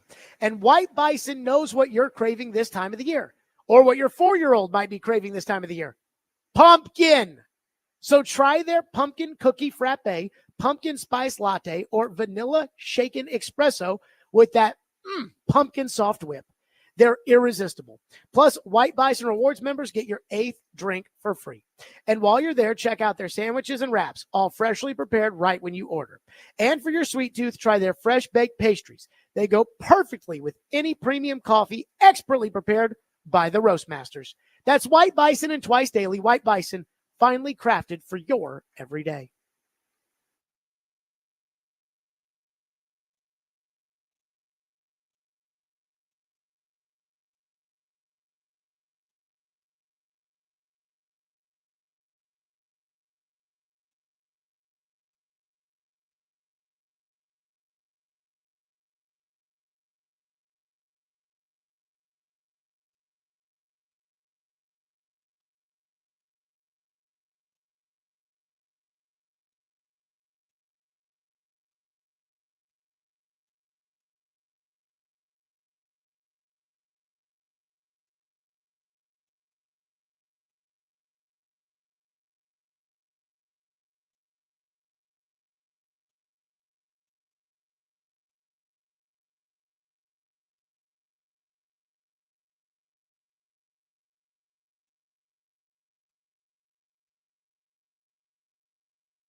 My outlook is to go try to win as many games as possible. Again, that's my job. That's the team's job, and we're going to do that. And we're going to do everything we can to coach, put the team in position, put players in position, and try to go win football games. We may have different players playing, but that's just what it is. And those guys have now opportunities to play, and they're going to have chances to step up and make a name for themselves as well. So, look, there's a lot of guys still here that still have a lot of pride in playing football, and these are challenging things that when they happen, they're challenging. But I have faith in the guys in the locker room and the players that are here. But our job is ultimately to coach as hard as we can, put everything we got in every week, and go out there on Sunday and try to win a football game. That was that was Brian Callahan. I don't even know why I said. I think it's because I'm looking at the YouTube chat. That was Brian Callahan. And we're going to try to win as many games as possible. Please don't. Please don't. If you're going to make the fall miserable, let's at least enjoy the spring when you have the number 2 pick. That would be more fun. But that's not exactly what I'm worked up about what Brian Callahan said today. There was one word that Brian Callahan used that I heard it and I thought, don't try to pull that fast one on me, Brian Callahan. So Ian predicted correctly. Well, I should say expected correctly that the Titans were a 4-win football. It's a very scientific formula. Very scientific formula. It's a model. Remember, Joe poo-pooed the model. I was looking over the model, and I will say, even though the numbers might be trending the right way, the games are probably a little bit out of category compared to what we probably would have done now. Well, you probably said that they weren't going to beat Green Bay and they weren't going to beat Miami. The Miami one, Miami. Yeah. The Minnesota. Colts were probably a game you thought they'd win. So there was, but we'll see how it works out. Somebody in the YouTube chat says the Ian Safar cancer curing AI model is better than Chad Brinker's. There is some truth to that. So Ian knew they were bad. Everybody else didn't. Everybody else was talking about competing and playoffs and everything else, including the Titans and their brass. Remember, Rand Carthon said we checked off every box from the number 1 starter to the furthest backup on offense. So Brian Callahan was asked about, hey, how much of this is about the fact that you guys think with the 1-5 record and the fire sale that looks like the Titans have decided to commence today. And there's one word he used in saying this wasn't necessarily expected. Play the cut. Obviously, the guys that are rumored to be on their way out, you didn't expect that to happen. How much did this 1-5 record that you guys have now, how much did that impact the change the direction that you guys are going? No, it's the reality of the NFL. That's the reality of the NFL business. And when you're in a spot that we're in, one that we didn't want to be in, didn't expect to be in necessarily, but when you're in those spots, these are the things that come with it. That's part of our life in the league. And when you get to these juncture points in the season and things like this happen, I mean, it's usually because you're in the spot we're in. The teams that are opposite of our record are the ones trying to acquire players, and so that's just the cycle, and that's how it works. And we're in a spot right now that I'm trying to find a way to dig out of, but that's the reality of business in the NFL. He said, this isn't a spot we expected to be in necessarily. And I heard that word necessarily, and I said, Brian Callahan, don't you try to pretend with me that there was even a possibility that you guys thought this was possible. Again, hey, it is the reality of what we're in. We didn't expect to be here necessarily. And that word necessarily, it's like an enabling word. It's a word that, it wasn't like we necessarily thought that was going to happen. For instance, I didn't think I would flunk my midterm necessarily, which means I thought there was a chance that I could have flunked my midterm. We prepared in case no, I didn't think I was going to flunk the midterm. I screwed up. So what's happening is, and a lot of Titan fans are doing this for them, is they're starting to pretend that this was part of the plan. Because again, the thing I've been saying for a year is that the Titans decision makers are incompetent. Right tackle is a great example of how they're incompetent. The press conference they held the day after Mike Vrabel got fired, incompetent. letting the best player on the team, who was also the number one leader, leave in free agency to go be the best running back in the NFL. Incompetent.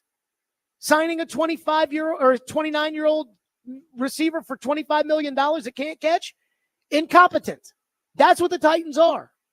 But when Brian Callahan says, well, we didn't necessarily expect that, if he had just said, we didn't expect that, they would look like they're being caught with their pants down, which is what happened. Well, we didn't necessarily think that Malik Willis was going to be good enough when we traded him to the Packers to come in and beat us.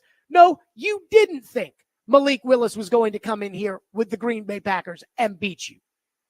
But the necessarily, it's an enabling word. It's like, well, we didn't necessarily think it, which means we didn't necessarily not think it.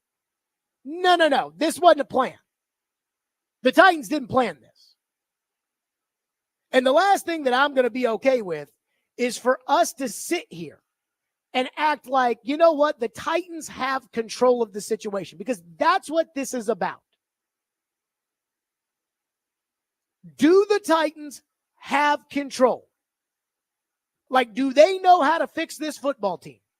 They will tell you the answer is yes. I know the answer is no. And I was told, give Rand a chance this year. And here we are on October 23rd, and it's already over. So I hear that word necessarily from Brian Callahan. Ian, can we get that cut again? I hear that word necessarily, and I'm like, no. Don't put that qualifier in there. Play the cut. Obviously, the guys that are rumored to be on their way out, you didn't expect that to happen. How much did this 1-5 record that you guys have now, how much did that impact the change the direction that you guys are going? No, it's the reality of the NFL. That's the reality of the NFL business. And when you're in a spot that we're in, one that we didn't want to be in, didn't expect to be in necessarily, but when you're in those spots, these are the things. The spot we didn't want to be in, the spot we didn't expect to be in, necessarily. The qualifier that, hey, we didn't expect to be here, but we're in control, necessarily. It's ridiculous. These guys are not in control. They don't know what they're doing. They do not know what they're doing. And I am not going to listen to the revisionist history of, no, we planned this. This will be okay. We were prepared for this. I don't buy it. Somebody texted into the text line and said, this team has the worst quarterback in the league. Anybody that thought they would be good is delusional. And guess what? Texter, they thought they would be good. That's the problem. When it comes to fixing a football operation, do you want people who are delusional in charge? It's one thing for these fans that let Rand cook. That's one thing. They're fans. It's another thing for the front office to smell their own farts and think it's perfume and think they know what they're doing. You know who's not delusional? Ian. His expectations were set accordingly. You know who's not delusional? Me. My expectations were set accordingly. But for everybody else out there in Sunshine Pump Land, which nobody pumped more sunshine than Brian Callahan. Sorry. They did not expect that this team would be this bad because they thought they were better at their jobs than they are necessarily. 615-737-1025. Back to your phones next here on the program. It's Stillman and Company on 1025 The Game.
I'd be careful about saying let Rand cook.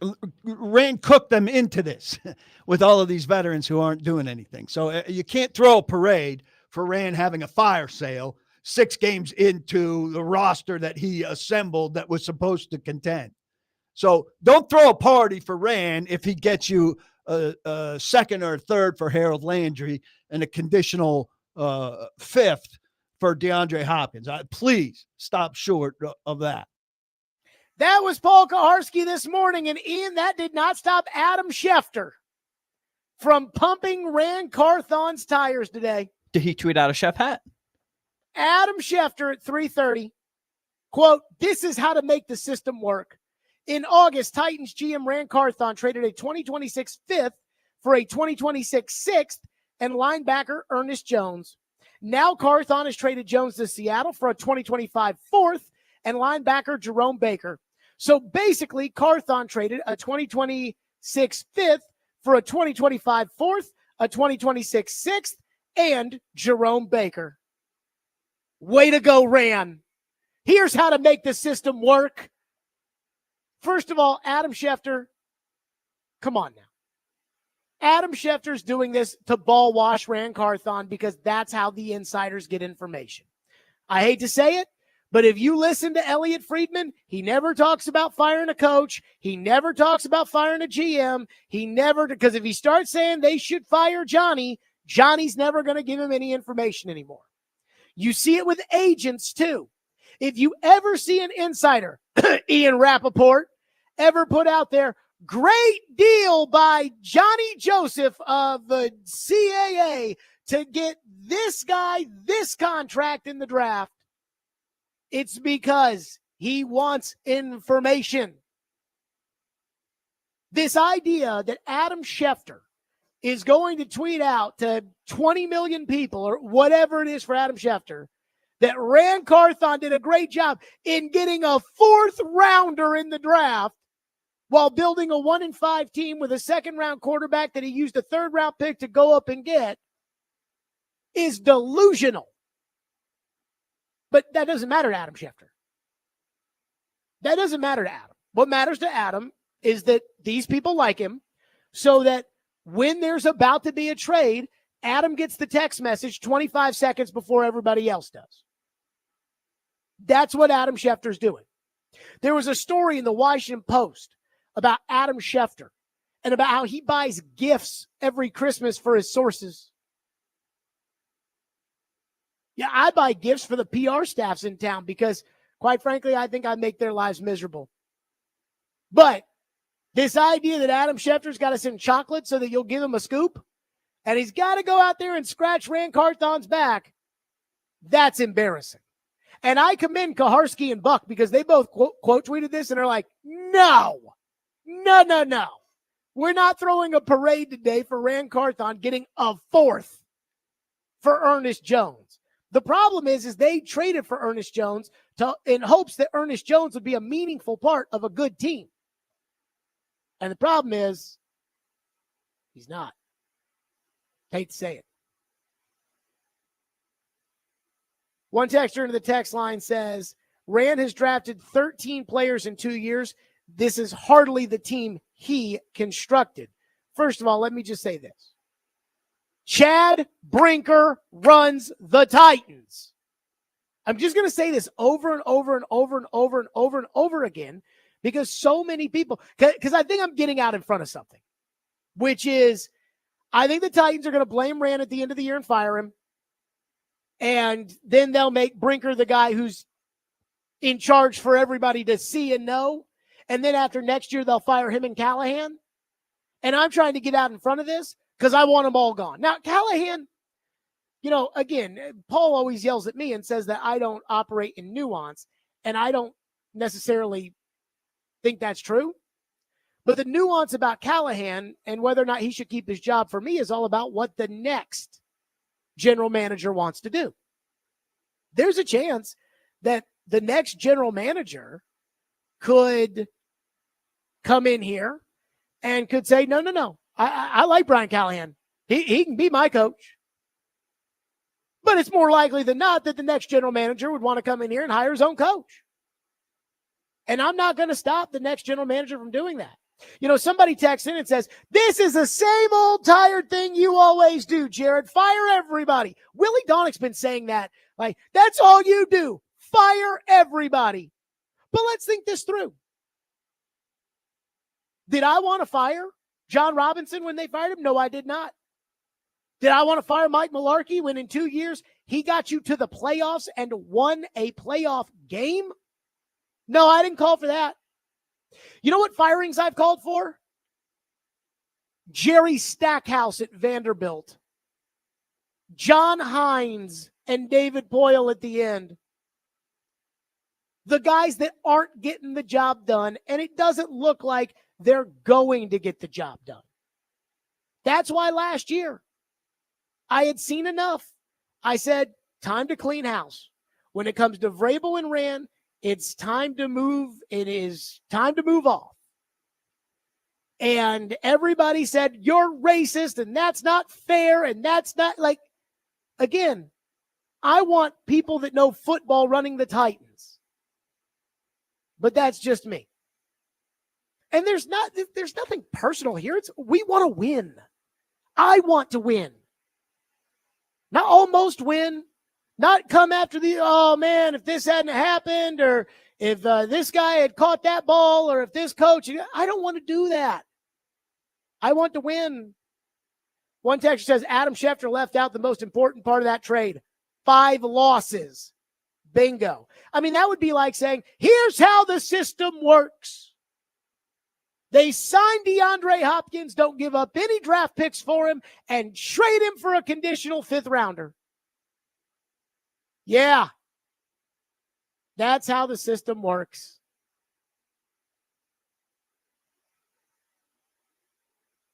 Somebody in the YouTube chat says Chad Brinker doesn't run the Titans. Okay, YouTube chat, you know more than Diana Rossini, who says Chad Brinker runs the Titans. Everybody knows Chad Brinker runs the Titans. That's why he's president. Now, I don't know about you guys. I voted yesterday, Ian.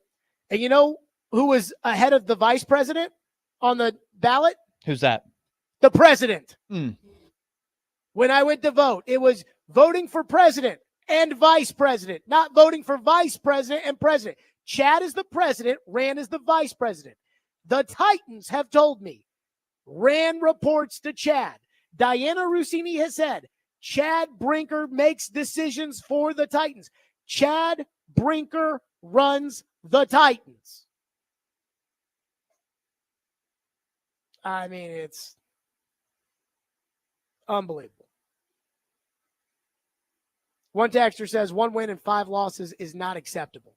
I mean, that's what I think. But again, I'm told, you know, I hear the word unacceptable, and then I hear excuses that are made for it that then are accepting. I hear that is indefensible, and then I hear defenses of it. Dude, you lost to Malik Willis at home. At home. Somebody said, if Brinker runs the Titans, why focus on Rand so much? It's both of them. It's cleaning house. It's starting over and getting somebody at the top that knows football. But that's me. 615-737-1025 on our program at 615-737-1025. Coming up next on the show, let me just say this. It's going to be a long rest of October, long November, long December. You now play regular season games for sure in January because of the 17th week. And I'm okay with it. And I hope they don't screw it up. That's next. 102.5 The Game.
Stillman and Company, 102.5, 106.3, The Game, streaming live on Twitter, Twitch, YouTube, and Facebook Live. We are live from the Busy Bee Plumbing, Heating, and Air Conditioning Game Nashville studios on the day of the Titans Fire Sale 2024.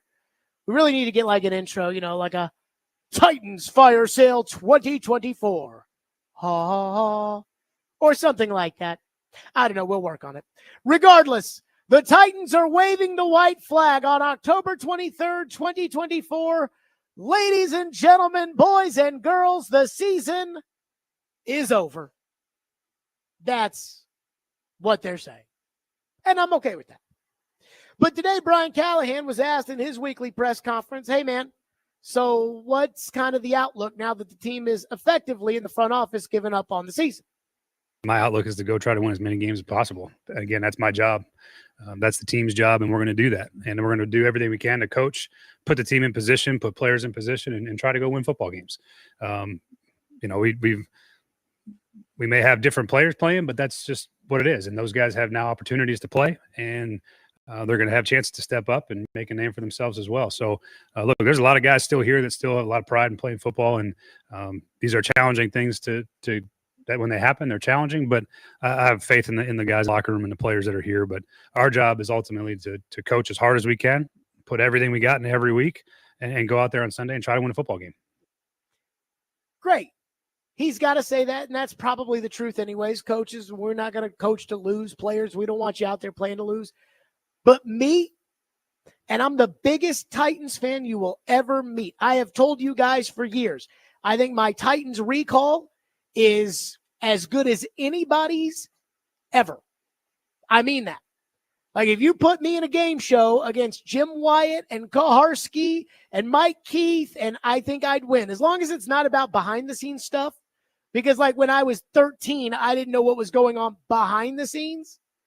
But it used to be hard sometimes with Floyd or with Chris or with Derrick. They'll talk about something that happened in 2003, and I'll be like, actually, that was 2001. But that's okay, because that's how my memory works. That's how much I love the Titans.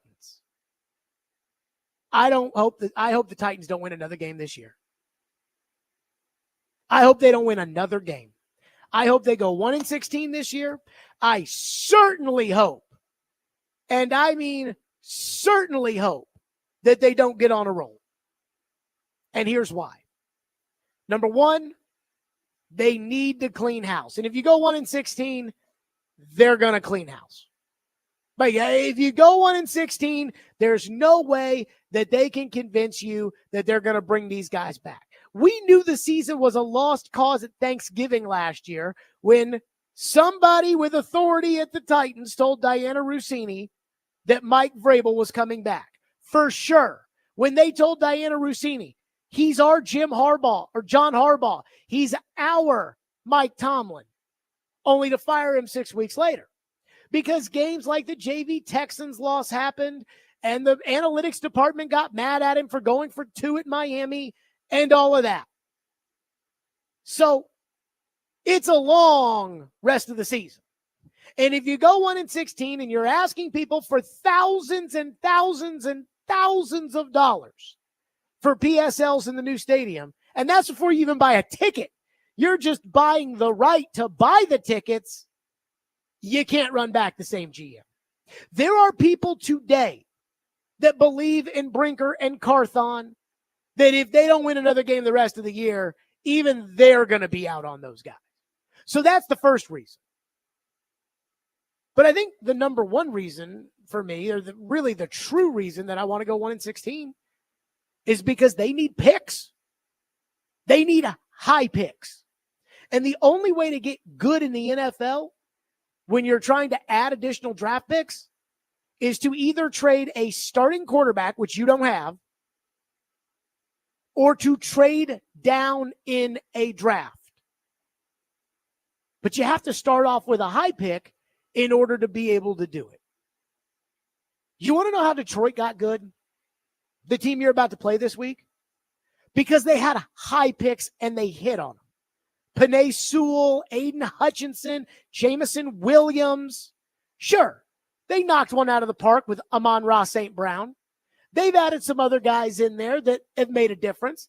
They signed a free agent or two. But the reality is they got the best right tackle in the NFL. They got the best pass rusher in the NFL. That makes a difference. You want to know how Brian Callahan and Cincinnati got good? They got good because they drafted Joe Burrow number 1 and Jamar Chase number 5. I'll never forget the week of the Bengals game, the playoff game that Ryan Tannehill threw 3 interceptions in. Mike Vrabel was asked, what do you make of how Cincinnati has turned it around? And Vrabel, because sometimes he just can't help himself, Vrabel goes, well, what do you mean? They had the number 1 pick and the number 5 pick. He'd like to have Joe Burrow and Jamar Chase too. That's how you get good. I keep hearing the gotta trade, gotta get picks, gotta trade, gotta get picks. And there's some truth to that. But you want to know how you get picks in the NFL? You start with the first pick and you trade to 6. Pick up a first in next year's draft, pick up a second in this year's draft. You might even trade down again. That's how you do it. You don't have a Herschel Walker on your team that you can take to some desperate schmo who would sit there and give you 3 first-round picks for Deshaun Watson. You don't have that player. So the only option, if you want more picks, is to stink and get the number 1 pick.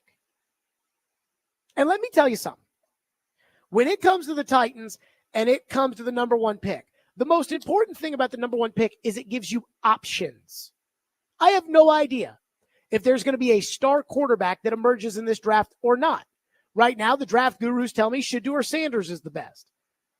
I'm not really a Shedeur Sanders fan. That's okay. But if I have the number 1 pick and Shedeur is the best quarterback in the draft, then I have the option of taking him. If this ends up not being a good quarterback draft, like the 2022 draft, I have the option of taking Aiden Hutchinson. If this ends up being a draft where I don't like the quarterbacks, or I'm able to sign a guy in free agency or trade for somebody to come in here and be the starter next year the way Atlanta signed Kirk Cousins, well, now I can trade out of that pick and I can pick up all kinds of picks. That's how you got Jack Conklin and Derrick Henry and Corey Davis and Jonnu Smith with 1 pick. So, I mean, I get it. The players are going to play. The coaches are going to coach. And I remember how, Floyd used to deny that teams ever tanked in the NFL, though they do. But I don't want the Titans to win. Go Lions. Go Patriots. Go whoever. But for the rest of this miserable year, don't go Titans. And I know. It's not fun to watch on Sundays and see them lose, and I don't like it either. But it beats the alternative of last year, right? Last year was a miserable season, but it was fun to watch them come back and beat Miami. And it was fun to watch Derrick Henry run like Derrick Henry one last time against Jacksonville. And you picked 7th. Wouldn't you have been better off picking 3rd? Wouldn't you have been better off being able to trade that pick to the Giants? Let's say you were 3rd. And again, I remember we did our mock draft simulations, and the one thing that kept coming up was this idea that Drake May could fall in the 1st round. And we did a topic. Ian, do you remember how mad people got when we did that topic about if Drake May or Jaden Daniels falls to 7, what do you do? Yeah, I think so. People were pissed. Like, why would you take Jaden Daniels when you have Will Levis? Yes, some of you felt that way. Well, if you had been 3rd, the Giants called. It was on Hard Knocks. The Giants called New England and offered next year's 1 to be able to move from 6 to 3. Could you imagine if you had pulled off a trade like that, where you would had the 6th pick and taken either Malik Neighbors or J.C. Latham? I would have preferred Neighbors, but whatever. Neighbors or Latham. You get your first pick next year, which is number 1 or number 2, and you get the Giants first next year. Now, how do you rebuild? You see what I'm saying? So the number 1 pick gives you options, and that's what I want. Winning the rest of this year, the Titans have already given up on the season. You should too. Winning does you no good. The last 2 years, Louisville basketball, my school, they've been awful. They had Kenny Payne as their coach, totally incompetent. In fact, I saw a lot of similarities with him and Rand Carthon. You know, some of the press conferences Kenny Payne would do after these games were like Rand's ball didn't bounce their way press conference, where it was like, I can't believe what I'm hearing. I can't believe what I'm saying. Oh, my God. And it was like that for 2 years. We were a national embarrassment in the world of college basketball. And I kept telling my buddy who was the athletic director there, I said, the worst part of this is, at least in the pros, you get the number one pick. If you stink this bad, you get to draft Victor Wembanyama or Joe Burrow. Well, that's the silver lining this year. You want to be good? Get picks. How do you get picks? You don't get real picks by trading DeAndre Hopkins. You get real picks by trading back from 2 to 9. That's how you do it. 615-737-1025. And for all the celebrating that Adam Schefter wants to do for the picks the Titans got today, there is one unfortunate reality. We'll get to it next. Stillman and Company, 1025-1063 The Game. Here on our program, attention builders, remodelers, and homeowners. Pella Windows and Doors invites you to their showroom grand opening tomorrow from 3 to 7 at 256 East Main Street in Hendersonville. Discover premium windows and doors. Enjoy food and drinks and see how Pella can transform your home. Chase McCabe and Willie Donick will be broadcasting live on location, and there will be some raffle prizes given away, including Preds tickets, Arctic coolers, and more. And by the way, we will be in for Chase and Big Joe tomorrow. So if you're looking for Stillman and Company, 9 a.m. tomorrow to 11, it's 1025 The Game.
I would love to know what Amy Adams Strunk is thinking today. Like you said earlier, Joe, imagine going back to August and looking at her and saying, hey, by the time October 23rd rolls around, you're going to be 1-5.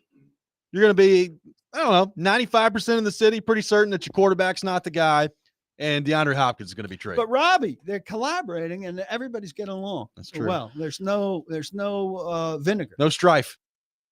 Feelings are great. Results are terrible. That is the state of the 2024 Tennessee Titans.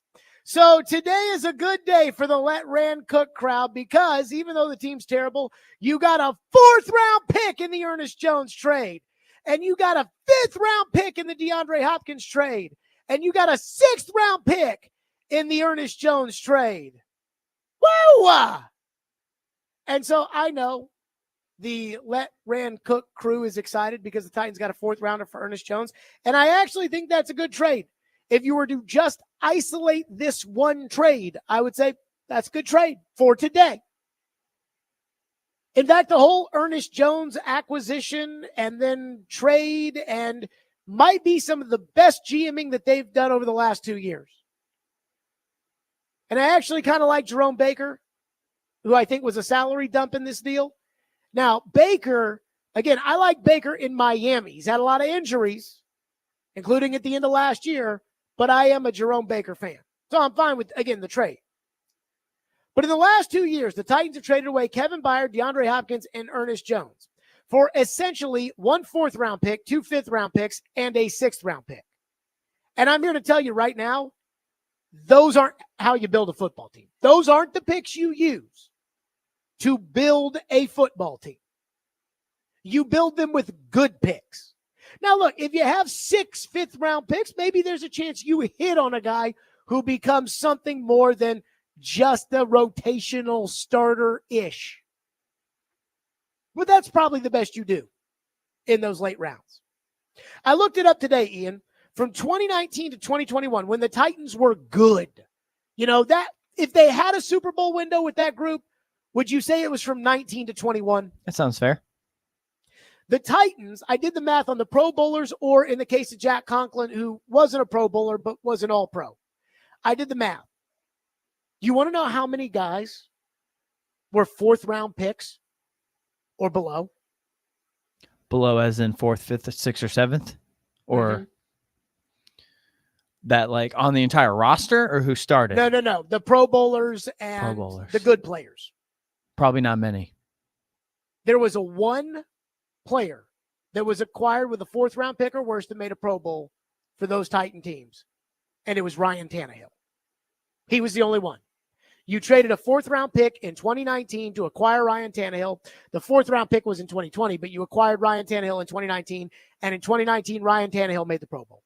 They had some good players, but not Pro Bowls, like Jayon Brown, right? He was a 5th-rounder. So, again, we'll get to the core players in a second, but you don't build your team off of Jayon Browns. Right.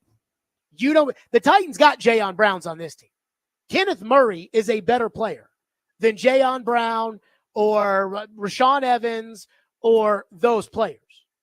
But you don't win because of Jayon Brown. They had 3 first-round picks that made it to the Pro Bowl out of that group: Taylor Lewan, Jack Conklin, Jeffrey Simmons. They had 2 second-round picks: Derrick Henry and Harold Landry. 1 third-round pick, Kevin Byard. 1 4th-round pick via trade, Ryan Tannehill. And 3 undrafted free agents: Ben Jones, Roger Saffold, and Brett Kern.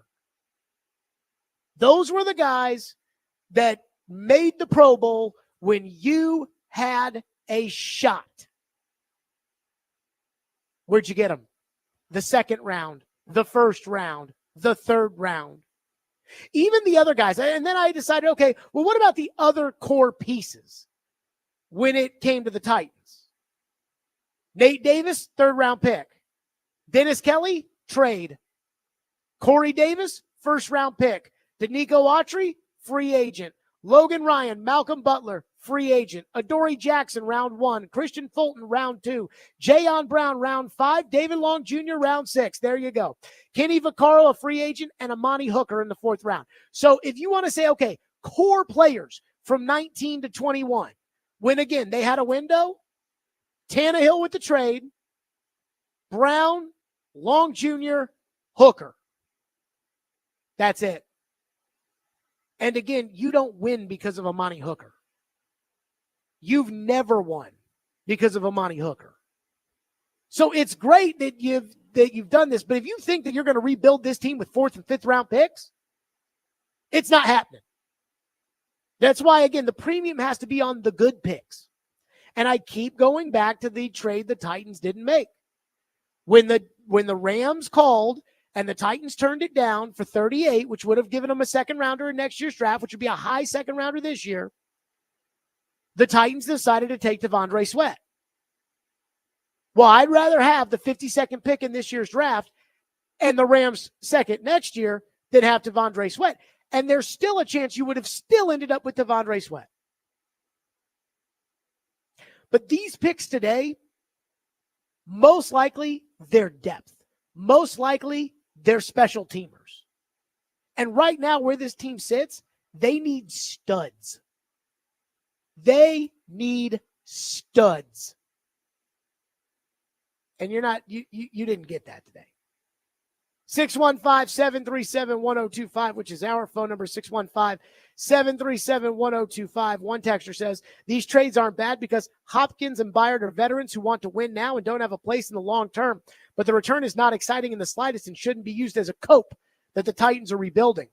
I mean, again, I'm fine with the getting something for nothing when there's nothing to play for. When they traded Byard, I thought at 2-4 with Derrick Henry, with a team that a couple years ago was 2-4 and ended up in the AFC title game, I was not ready to quit when they hit the reset button last year. I am ready to quit now. This team is going nowhere, and everybody knows. Everybody knows. So I'm fine with that. But yes, see, that's the thing I worry about, which is, well, I mean, they got a 4th for Ernest Jones. Wow. Like, yeah, but you're having this fire sale today because your team stinks. Like, that's the problem. For whatever it's worth. Josh says, this tells us everything we need to know about our evaluation of Will Levis that the puppet head coach keeps talking about. The only receiver he's ever had any chemistry with, they trade him away. And I'll eat all the crow if they pick up a decent player with this pick or flip it in a deal to pick up a decent player. But let's be real. The front office doesn't have a good grasp on scouting talent. I kind of feel bad for Callahan because all the Titans have done is likely ruin his chances at being a longtime head coach in the NFL by setting him up for failure off the top. You can't just change the team you love in your heart, but I think I'm done for a little while with this team. I'm not sure I feel, that you need to be done with the team. You just need to hope that the Titans will make better choices going forward as far as who's running the team.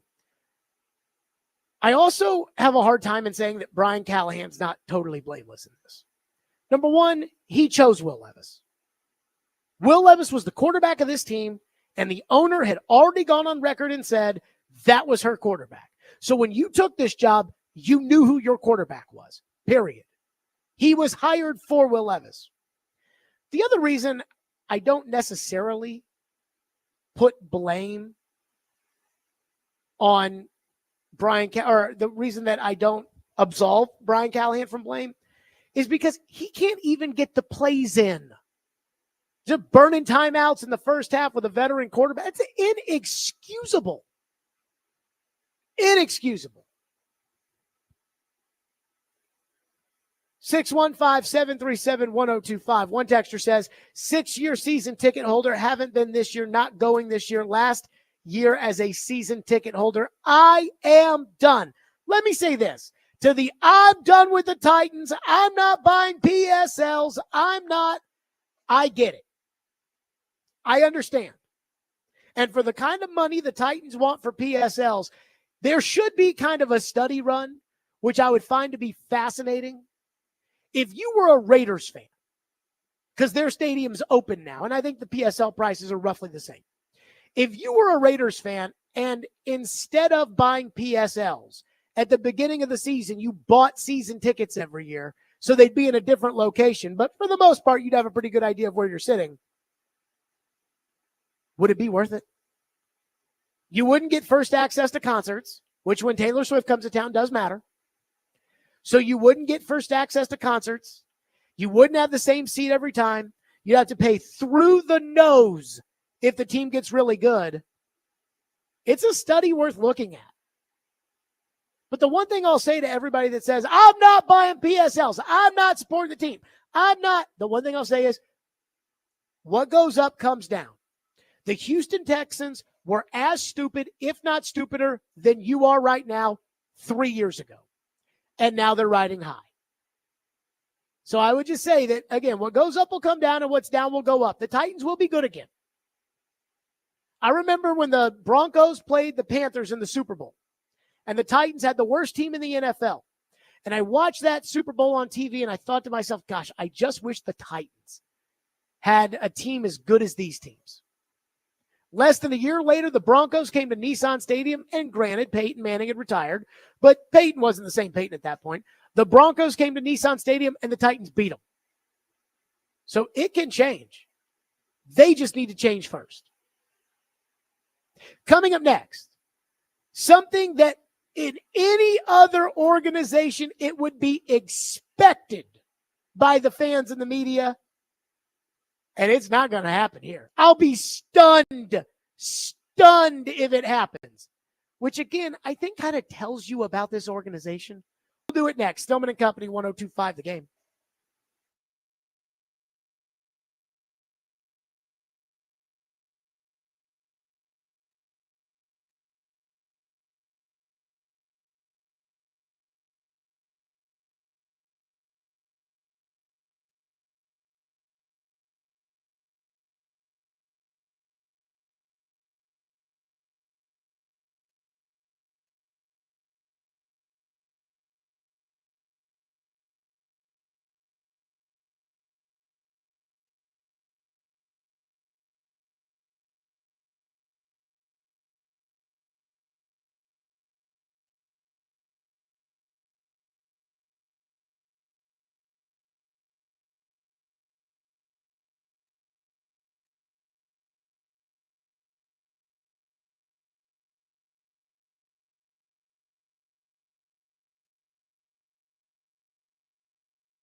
Tune into 93.3 FM Totally Hits Nashville tonight for MTSU football. The Blue Raiders take on Jacksonville State on the road. Pregame starts at 5 o'clock. Kickoff is at 6:30. MTSU football coverage on 93.3 Totally Hits Nashville is presented by Sloan's Motorcycle ATV. So the Titans went into the year this year with these high expectations and high hopes and everything else. You know, they spent all the money, and Rand Carthon even went on Sirius XM NFL radio and said that they had a hell of an offseason and they checked every box on offense from the top starters to the furthest backups. They're 1-5. Today, by trading DeAndre Hopkins and Ernest Jones, they've announced to the entire world, we stink. We're waving the white flag. So when are the people that have been empowered in this organization, promoted from assistant GM to president, from GM to executive vice president, general manager, when are they going to talk with the media and share their vision for the organization with the fans? When are they going to be accountable for the season they had? And Joe, this morning on Robbie and Rex Road, wondered aloud if Rand Carthon was going to have a press conference, and I don't think Paul Kaharski seemed that was very likely. Will Rand talk? No, Rand talk. That's fun. Will Amy talk? Rand's under a rock somewhere. Rand's never going to. Rand will talk. I'm risking it right now, but Rand will talk once a year at in a meaningful conversation at the owners' meeting. I said 35-65 he talks this week. Am I crazy? 35-65? What are you talking about? There's a 2% chance that Rand will talk. We got a lot of disagreements on percentages. I'll request Rand today, and they'll say, no, Callahan will speak on behalf of this. We have a better chance of Brinker talking. Hey? That'd be interesting. Because Brinker understands that it's important for somebody for there to be some expression of something. I don't think he'll talk either. But the idea that Rand's going to get in front of a microphone after this, he should. There's no way. Amy should talk. Dude, should he talk? 100%. Okay. Will he talk? 2%. Don't stop pushing, PK. Stop pushing. Don't give up. You're giving up. I mean, have you not learned that Rand Carthon has no interest whatsoever in having a public face and accountability for anything the Titans do? I like his hats. Gotta love the hats. Again, Paul's right. If there's anything we've learned in 2 years, it's Rand doesn't like to talk unless it's on good terms. That's why Rand likes to talk after the draft, because that's when hope is springing eternal. And he can make up some fictitious general manager that texted his phone and told him, that was a great pick you made with the 11th pick, taking a guard who sucks, by the way. That was a great pick. But last year when they traded Kevin Byard, it wasn't Rand Carthon that talked. In fact, Rand didn't do any interviews about the Kevin Byard trade. Rand did one interview by my count during the season. It was with TD at ESPN.com. And the focus of the interview was about why he doesn't do interviews during the year.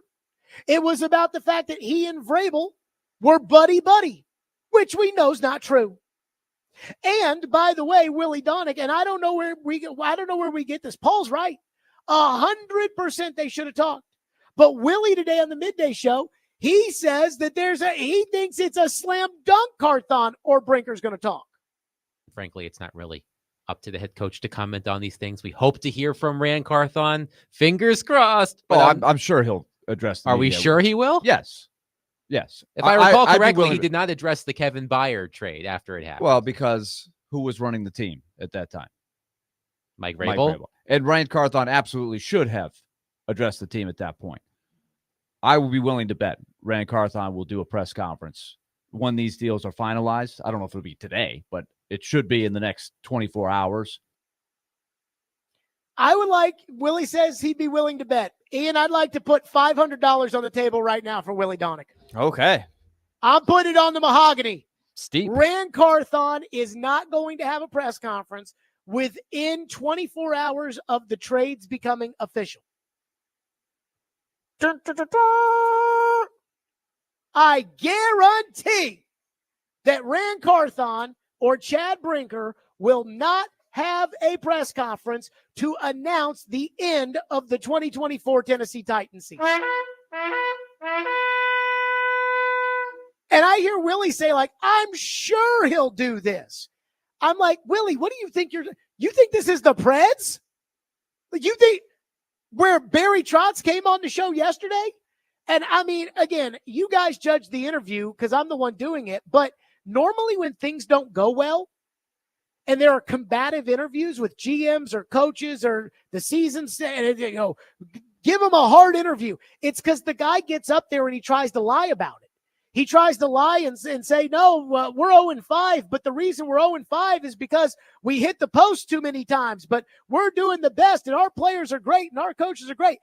Barry Trotz was not talking that way yesterday. He was pissed, and it actually made it harder to do that interview than what a lot of people, hold them to the fire. I don't have to when the guy's sitting there talking about how inexcusable it is and unacceptable, and he recognizes no team's been 0-5 and made the playoffs, and they didn't call and say, hey, because the team stinks, Barry doesn't want to do the interview. But that's a man who's accountable, an organization that's accountable. That's probably why Willie thinks Rand Carthon's going to do a press conference. But these are the Titans. So when are they going to talk to the press? The answer is never. And I'll tell you why. Because the buzzword with the Titans is collaboration, not accountability. Just like last year, the Titans brass won't say anything. They'll let all the gunk from the fan base just kind of float out there into the ecosystem until it becomes a serious problem. And the reason that is because the Titans aren't serious. But what should have happened today is Chad Brinker, because I think Rand Carthon works for Chad Brinker, and I think Chad Brinker runs the Titans. Chad Brinker or Rand Carthon should have held a press conference before Brian Callahan had to get to the microphone today. Instead, Brian Callahan had to answer questions about the trades. Jeffrey Simmons, Arden Key, guys in the locker room had to answer questions about the trades. But the guys making the decisions on the trades didn't have to answer questions.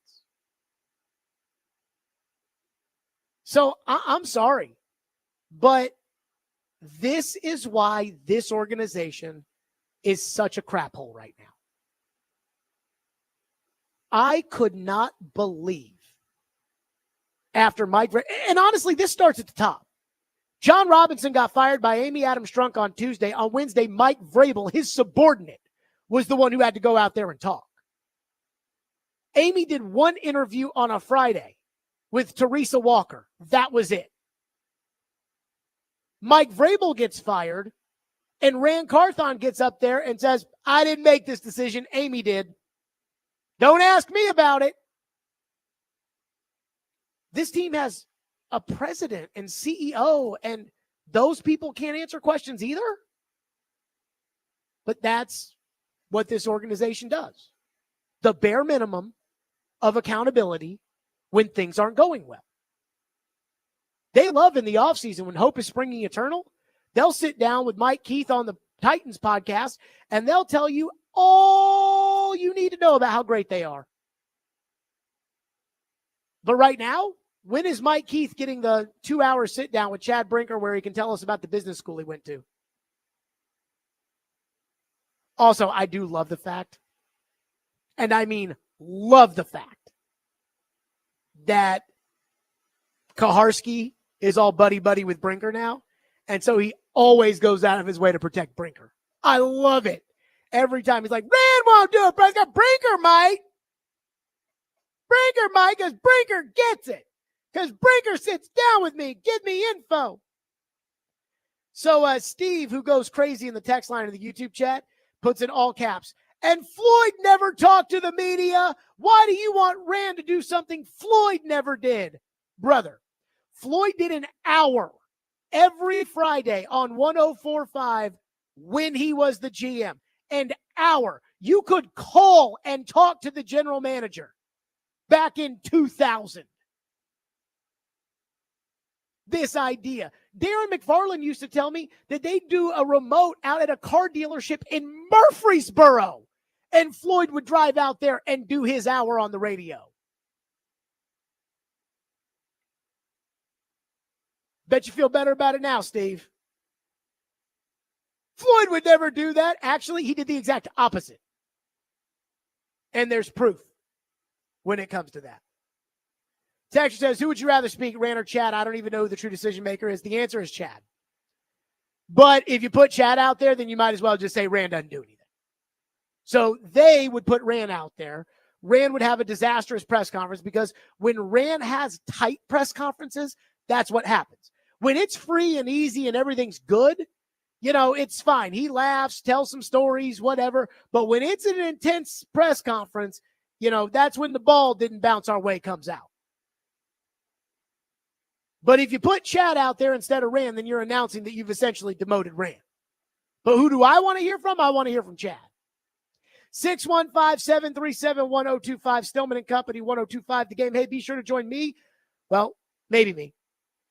Be sure to join the award-winning pregame show with Chris Sanders and Derek Mason at Twin Peaks in Madison this Sunday for the award-winning pregame show, 9:30 to 11:30, as we'll break down the Titans and the Lions. The award-winning pregame show is presented by Parman Tractor and Equipment, Sundeck Nashville, Sloan's Motorcycle ATV, and award-winning Blue Note Juke Joint and Blue Note Crossroads Bourbon.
I'd be careful about saying let Rand cook.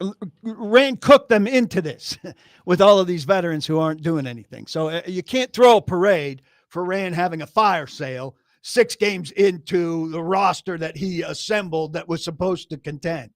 So don't throw a party for Rand if he gets you a second or third for Harold Landry and a conditional 5th for DeAndre Hopkins. Please stop short of that. That was PK, which I did laugh at this morning. So I got a bone to pick with PK when it comes to the 2024 Tennessee Titans. The Titans today unofficially announcing that they've given up on the season. The season that they hit it out of the park. They got, Ian, do we have that Rand cut where Rand said that they, on the offense, got every single box checked? Or what?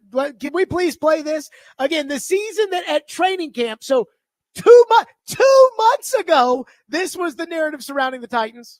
It's funny, before we came out, AJ Highsmith and I were in, my office, and I'm straightening up my desk because my wife is coming to practice today. So Lord knows I got to have it clean before she comes in. Yeah. And I was looking at the sheet that the offensive staff had broke down in terms of our needs going into the offseason. And, we could, I'll show you guys later, but we literally checked every single box. Wow. From what we felt like we needed in starters to the furthest backup, and we were able to hit every single one of those. So, and that's what we really set out to do. Really set out to, wasn't necessarily like, hey, we got to flip this roster, but it was like, let's fill these holes and these needs that we have. Bang, bang, bang. And yet the Stillman & Company program did not buy it for a second. We are the pollsters that got it right. Ian's expectation level, there is nobody who has been more right about the 2024 Titans than Ian Safar, who predicted they would draft J.C. Latham and set his expectation level at 4 wins. My expectation level was at 5 based off of our dynamic modeling that we do. And yet this morning, Paul Kaharski, talk about just bitty. This was Paul this morning on Robbie and Joe. Things are terrible right now. And I didn't think things were going to be great by any means. I thought they'd probably win 6 games, but I never put a number on it. And I said 3rd place in the division and out of the playoffs. So I don't know how rosy that is. It's a lot of word salad, Homer. I mean, nobody's to compare me to Stillman. Stillman, everything is wrong with everything. And anything that anybody says that might shade good, he's a contrarian. It's his design. He doesn't believe a lot of the things he says. He just says them to begin. And like he thinks he's telling like 'twas the night before Christmas when he goes back and tells the right tackle story. I mean, my God. So, Paul, my bone to pick is, come on, brother. You got to admit, we got it right. I also don't think that what he's saying is true. This idea that Jared just wants to crap on the Titans all the time. Notice I didn't pick up the popular line of, why are they picking up salary on DeAndre Hopkins' contract for that trade?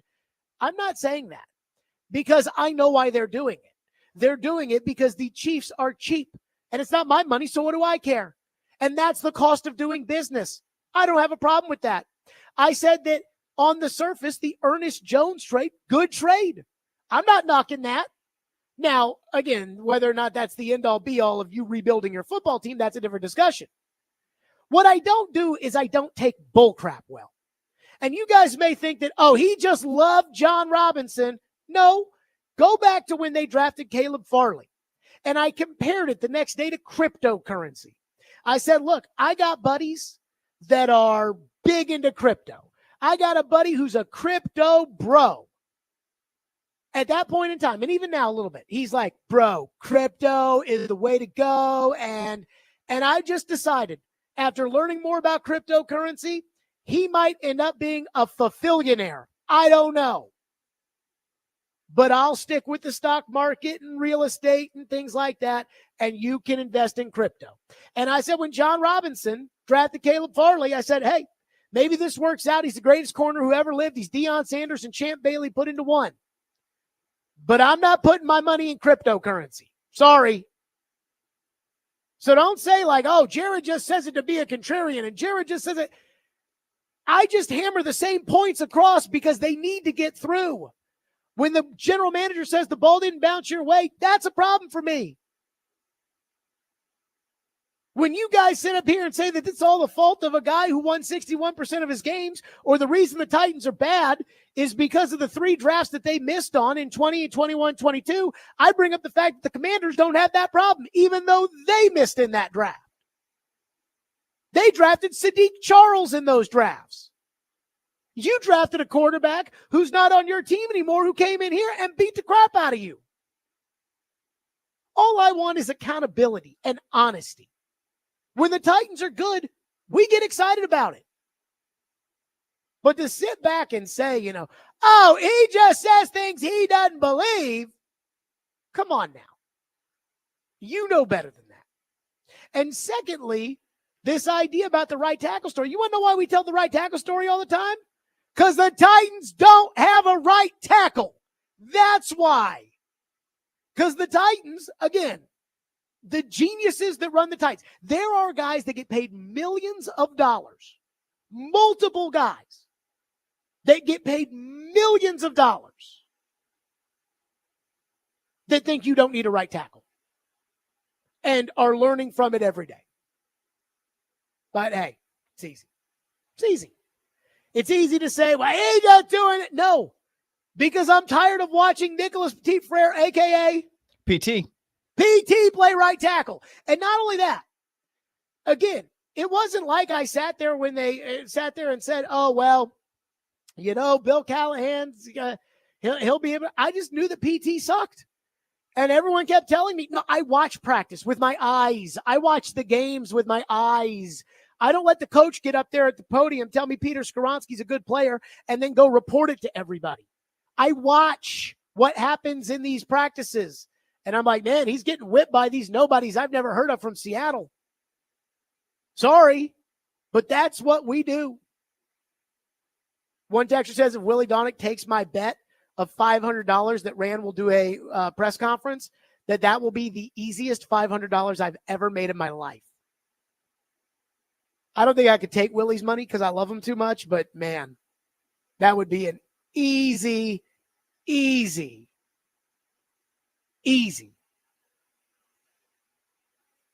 $500. Jared versus Joe is up next. We have Adam Vingan in for Caroline moderating. We got a lot of trade talking to discuss, and we will do it next. Stillman and Company, 1025 The Game.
Stillman and Company, 1025, 1063 The Game, streaming live on Twitter, Twitch, YouTube, and Facebook live from the Busy Bee Plumbing, Heating, and Air Conditioning Game Nashville studios. The great Titans sell-off of 2024 has begun with the official waving of the white flag with the DeAndre Hopkins trade and the Ernest Jones trade. Again, two trades I'm not really all that against, but it is what it is. But just because the Titans are holding the grand sell-off 2 months after they told everybody they were going to be competitors does not mean that we will not be doing Jared versus Joe. Caroline is in the great state of Louisiana at LSU right now, where I guess she's hosting some kind of seminar. Good for her. Adam Vingan is in for Caroline as the moderator. Adam, how are you? I'm great. Thanks for having me. By the way, would like you to relay a message. I don't know if you heard it on this program. Willie Donick said he'd be willing to bet that Rand Carthon will hold a press conference. I would like to bet Willie Donick $500 that Rand Carthon will not have a press conference. I will make sure he receives that message. Okay, thank you. And Joe Rexroad is with us here for Jared versus Joe. And as we welcome Joe in, I would like to read a text from the text line where one texter says, I like Jared versus Joe, but OMG, the texter says, Joe is just as bad as some of the Sunshine Titan fans. Joe, your response. Oh, totally. I think everything's going great right now. With that, it's totally time for agree. Jared versus Joe. Jared Stillman versus Joe Rexroad. Now on Stillman and Company. On ESPN 1025 The Game. Jared versus Joe is presented by Pella Windows and Doors of Nashville. Adam, the floor is yours. All right. As we know, the Titans traded DeAndre Hopkins to the Chiefs today. They will receive a 2025 fifth-round draft pick that becomes a fourth-rounder if the Chiefs reach the Super Bowl and Hopkins plays 60% of the snaps with Kansas City.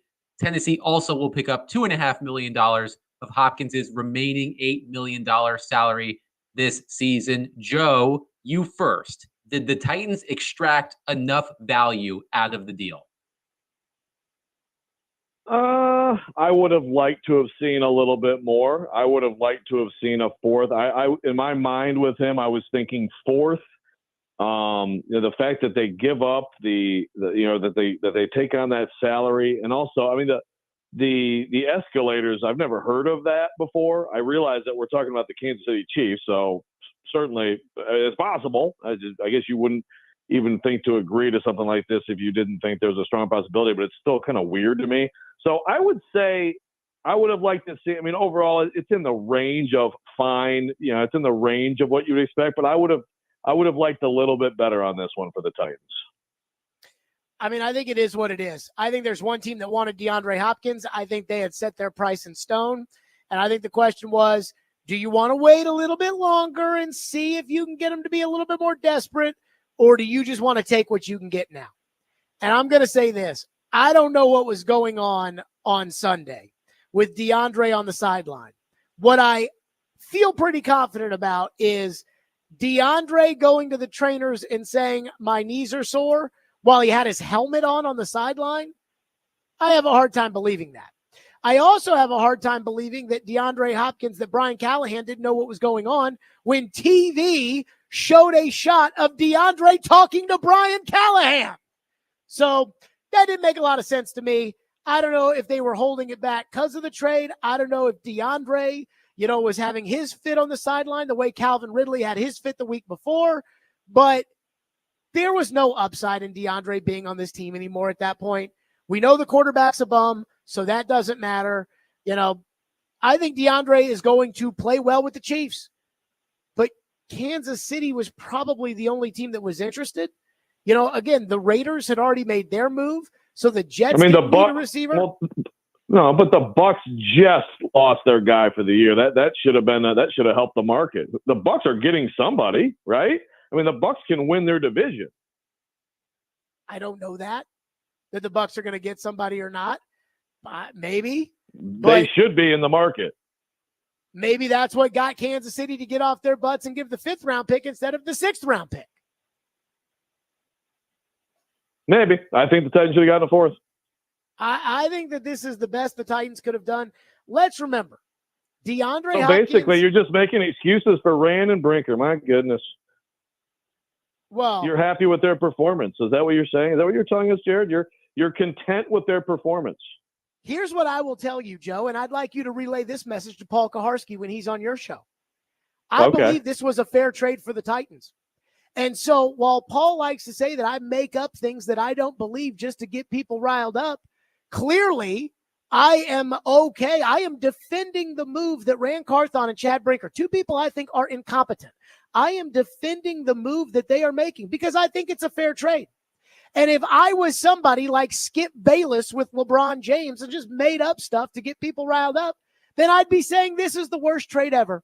But because I'm honest, I'm looking at the camera right now, because I'm honest with the audience, I'll tell you, I think this is a fair trade. I think it's a fair trade.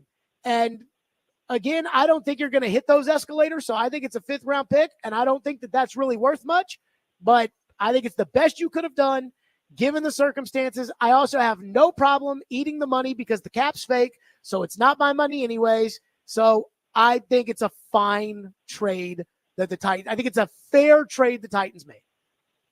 I'm supposed to tell him all that? You're supposed to tell him that every time he says, I'm a little disappointed, by the way. For two people that I argue with, you and Robbie, but more so you, I'm a little disappointed that every time he does that, every time he says, Stelly just says things he doesn't believe, that I don't get a little bit more defense. Well, I've defended you plenty, but I've also said exactly that with some of your takes. I mean, come on. Which ones do you think I say that I don't believe? Oh, Jared, we don't have time for this. Just go to the next question, Adam. My God. All right, Jared, you're up first for this one. What does the DeAndre Hopkins trade tell us about the Titans' feelings on Will Levis? Well, it tells us they're out, because if they thought Will Levis was worth saving, then if they thought he was a franchise quarterback or had the potential to be a franchise quarterback, they would look at a 7-10 record this year or at a 5-12 record this year and say, yes, but, and they'd say, but we're bringing our young quarterback along. You know, I remember when Aaron Rodgers, his first year with the Packers as the starter, I think he went 6-10, maybe he went 7-9. And Green Bay loved that year because they walked out of that. They're like, yes, Aaron is our guy, even though they were only 6-10. Well, I mean, with a $25 million receiver that can't catch and a first-round draft choice that they kept playing who also can't catch, it would be hard for me to envision Will Levis having success with nobody to throw the ball to. He doesn't have a tight end, so you got to give him somebody to throw the ball to if you thought he was worth saving.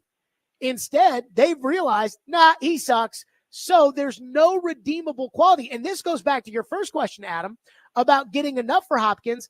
Again, there's no reason for him to be on this team anymore now that we know that the young quarterback stinks. So, yeah, I think it's a sign that they think Levis stinks. And I think it is laughable that last week in his Monday press conference, Nick Suss asked Brian Callahan what the goal for this season was. Brian Callahan said last week ahead of the Bills game, the goal is to win. That's what he said. This week, he says in his press conference that the goal of this season was to find out what we had in Will Levis. They already know. So now, again, they can say whatever they want. They can say when they put Levis back in there, we want to see what we have in Will. They know. They know he's not good, and they are moving off of him at the end of the year unless a miracle happens. But if they thought there was hope for Levis, DeAndre Hopkins would be on this team the same way Derrick Henry finished this year on this team, or last year on this team. So I generally agree. I can't look at this, especially with how rough it's been with Ridley. I can't look at this and not think that they're at least down. Like we asked the question this morning. I mean, you can frame it different ways. Like if they were 1-5, but Levis was playing pretty well, and it was like the defense was terrible or whatever, would they do the same thing? And I said I don't think they would because especially now again, let's say the condition is the same with Ridley. It's just a total disaster. You got Boyd, like you said, they don't throw the tight ends much. I mean, I just think you would be taking away such a huge piece from him, and I don't think they would do it. So I have to think that there's some truth to that. I also think, and again, like I think basically all of us have watched Levis play this year and said, oh boy, he's not it. It still is amazing, though, when you think about the investment, all the talk, all the offseason work, the day-to-day with Levis, and we are still talking, what, 5 games? 5 crappy games. Absolutely, right? But 5 games, and it's like, oh, of course this guy is no chance. Again, I'm no different on that. I'm just saying it's amazing that it's so fast that on the outside world, everyone is certain he has no chance at all. It seems a little rash, really, if you are these people in the building, doing this job, and is so much at stake with a person in this position, trying to find someone at this position, that you would feel that way. But I can't disagree. Because they're incompetent, Joe.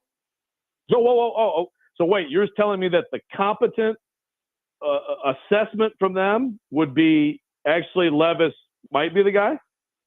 I mean, they are incompetent. That I will tell you. Oh, okay. So when you sit there and you tell me, I mean, again, not everybody's right all the time, and a broken clock is right twice a day. I mean, again, I think we can all say with certainty that Bishop Sankey was a bad running back. Like, even Ken Wisenhunt, eventually, the guy that drafted him, even he would eventually know when he played Antonio Andrews over him that Bishop Sankey was a bad running back. So when it's bad, even the incompetent people can say it's bad. But in this case, you keep wondering, like, I mean, with all the evaluation they did and all the sunshine pump they did and all the promotion they did and for them to give up this fast is crazy. Right, because they're incompetent. They thought there was something there with Levis that there wasn't. And it's disappointing from a personality standpoint as we see Levis struggle with the adversity that the Titans, the same with PT, that the Titans didn't know this. That when Brian Callahan watched the tape of PT and said, I think there's real talent there, that Chad Brinker and Rand Carthon, who were around him last year, didn't say, whoa, no, he stinks. Like, do not do this. He's not going to grow a heart. Like, do not try this. But they didn't, because they're incompetent. Okay. So you think they're incompetent? Fire everyone. Do you think they're incompetent? Don't. No, first of all, you're not asking the questions, and you're not going to ask the questions. Adam Vingan is moderating this discussion. We agree on this situation. Do I think that everyone should be fired like you do? No, I do not. I do not think that everyone should be fired. Everybody shouldn't be fired because it would look bad for Amy, and then you said that it would look bad that she did all her homework. Hold on. You said that she would look bad. Again, you can't figure this out. You said that you would hope that Amy did enough homework to know that these guys aren't incompetent before hiring them. So that's why you don't think she should fire them, when I'm here to tell you that that's not how Amy makes decisions. Why do you struggle so much to listen? Not just when she hired them. Also, she owns this team. She communicates with them regularly, correct? Yes or no? Like, I never said, oh, well, when she hired them, then that's it. It's every day. She has to know, and she. Okay, go ahead. You have heard. I have heard from inside that building that there is a desire amongst employees that Amy were around more often. I'll just leave it at that. Okay, I mean, she lives in Texas, so that's a long-standing issue and criticism with the Adams family. But again, I never said she shouldn't fire them because it will look bad. I said she probably wouldn't because of that, because she took a ton of deserved criticism for the way she handled everything with J. Robin Vrabel. But also, I do not have the information. I do not have enough information, Jared. You obviously do. Congratulations to you. I don't have the information to tell me with certainty these guys are idiots. These guys are incompetent. These guys aren't quote-unquote football guys. These guys don't know anything about football. I don't have that information. You apparently do. Congratulations to you. I am not ready to say that. Don't you think it's pretty telling when you spend $230 million and 6 games in, you're tearing it down, that you didn't know what you were doing? They definitely have made some bad choices. We can all agree on that. There is no question. But you go to, oh, they're morons. They don't know anything about football. Again, you take it. It's the same thing. It's okay. You're making a good argument. Talk about the cap. It's adjustable. Then Toonces, you rip the wheel and you go off the cliff because you have to take it 2 steps too far. Why are they not incompetent? Give me your information. Again, you're going to say, well, look, they're 1-5. They spent this money. This team sucks. I'm going to tell you a story You that got to I have more learned than on that. my first day of football school when I learned that right tackle was a pretty important position. Apparently, We're in 2 not years, doing they the haven't right figured that tackle out. story on. We're not I mean- doing the right tackle story. But That's not apparently these Seriously, guys like are you so should get incompetent ejected from that the they show, haven't your own figured it show out. for this. Okay. Well, again, you asked me like, well, you're just going to say they're 1-5. No, I'm going to say that they didn't have a right tackle. You're going to and tell they the should right have known to tackle get story. one. You're going to tell the right tackle story. That's what you're going to do? I didn't tell it. Everybody knows it, so I don't have to tell it. But don't you think they should know that right tackle is an important position?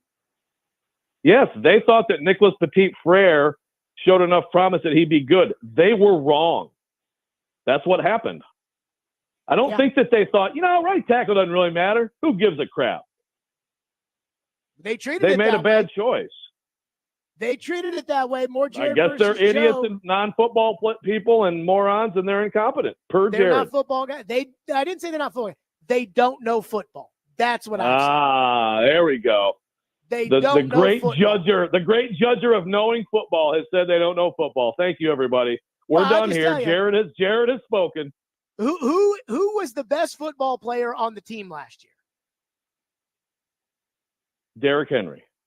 And they didn't want to bring him back because Jared, see, this is where you get so disingenuous because you yourself have said correctly that it was probably the right move to move on from Derrick Henry. I never said that. I never said that. Okay, fine.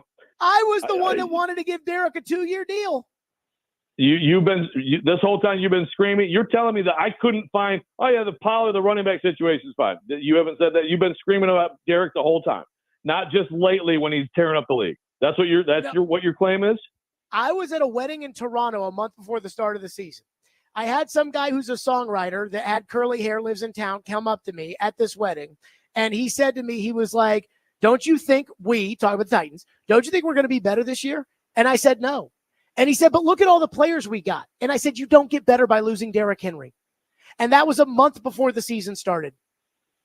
You also, Jared, said last week to further illustrate how disingenuous you are with this crap.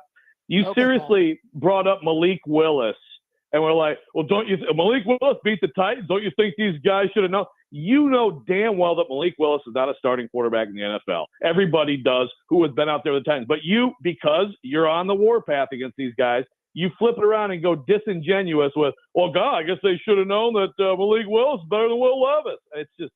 I never said that, but they should be embarrassed that Malik Willis came in here and beat him. No, that's not all that you said. You went beyond that. You went 2 steps too far. You drove the plane. It was last week. I never said and I was Malik sitting Willis there. was better than Will Levis. What you said, though, is that these guys should have known. These guys, they got rid of. In other words, you're criticizing them getting rid of Malik Willis because he beat them. That's BS, and you know it. It is embarrassing that he beat them. We would all agree with that. But you make it seem like, oh, they should have known something different. They absolutely were right in unloading Malik Willis. It's embarrassing they lost to him. The team lost to him. That's embarrassing. You try to turn it into another referendum on their decision making, which is disingenuous of you. No, it's not. It's not disingenuous because I criticized the move when they made it. I didn't like trading You Malik said what? Willis. What did you say? I said I like the third. I want the third quarterback in there. Okay. Oh, I want the third quarterback in there. Okay. I did. Ian, did I not say I wanted a third quarterback? I'll Did have I to check not the tape. guarantee Malik would make this team? Actually, I did think you guaranteed that. Yeah. I did. Yeah, that's fine. But again, that's not where you were taking it. You were taking it to, well, gosh, how do these guys not know that Malik Willis is going to come in and win this game? You know what I'm talking about. You do it all the time. I have no idea what you're talking about. But what I will tell you is that I have pulled up a tweet when it comes to, the old day. the Derrick Henry thing. And on the tweet from February, I talked about how they need to bring Derrick Henry back. Okay. So again, Jared, throughout camp, you talked about running back, which I think was accurate. I agreed with you. Like the running back thing's fine. That's not an issue. It actually isn't. Tony Pollard's one of their best players. Yeah, but he ain't now, Derrick Henry's turn. Well, sure. No kidding. No kidding, Jared. So If Derrick congratulations Henry to were your here, what competent would he general be doing? manager and president who got worse at running back. What would Derrick Henry do with this team? Don't answer that question yet. I think we should go to break No. so we could have a similar question. That's all I'm More saying. Jared versus Joe next. There we go.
Jared versus Joe is presented by Pella Windows and Doors of Nashville. By the way, a tweet from @Jared Stillman on January 4th of 2024. Why not, ? Bring back Derrick Henry. Why? Because the Titans needed Derrick Henry. Jared Stillman on the same day. We Derrick both Henry? agreed at the time that it would be better for them to have Derrick Henry. The point I'm making is that you were not screaming about Derrick Henry throughout the last couple months. You were not, and you know it. And you've said several times on your show and talking to us too that running back's not the issue, because that's accurate. It's not the issue. Let me interject because the next question is about Derrick Henry. Joe, you will go first on this question. I stumbled across a tweet from the 33rd team earlier today that Derrick Henry has more rushing yards than 23 NFL teams. By my quick math, Derrick Henry has 10 total touchdowns. The Titans as a team have 11 total offensive touchdowns. Joe, if Derrick Henry were still on the Titans today, would he have been capable of having such a season? No, not at all.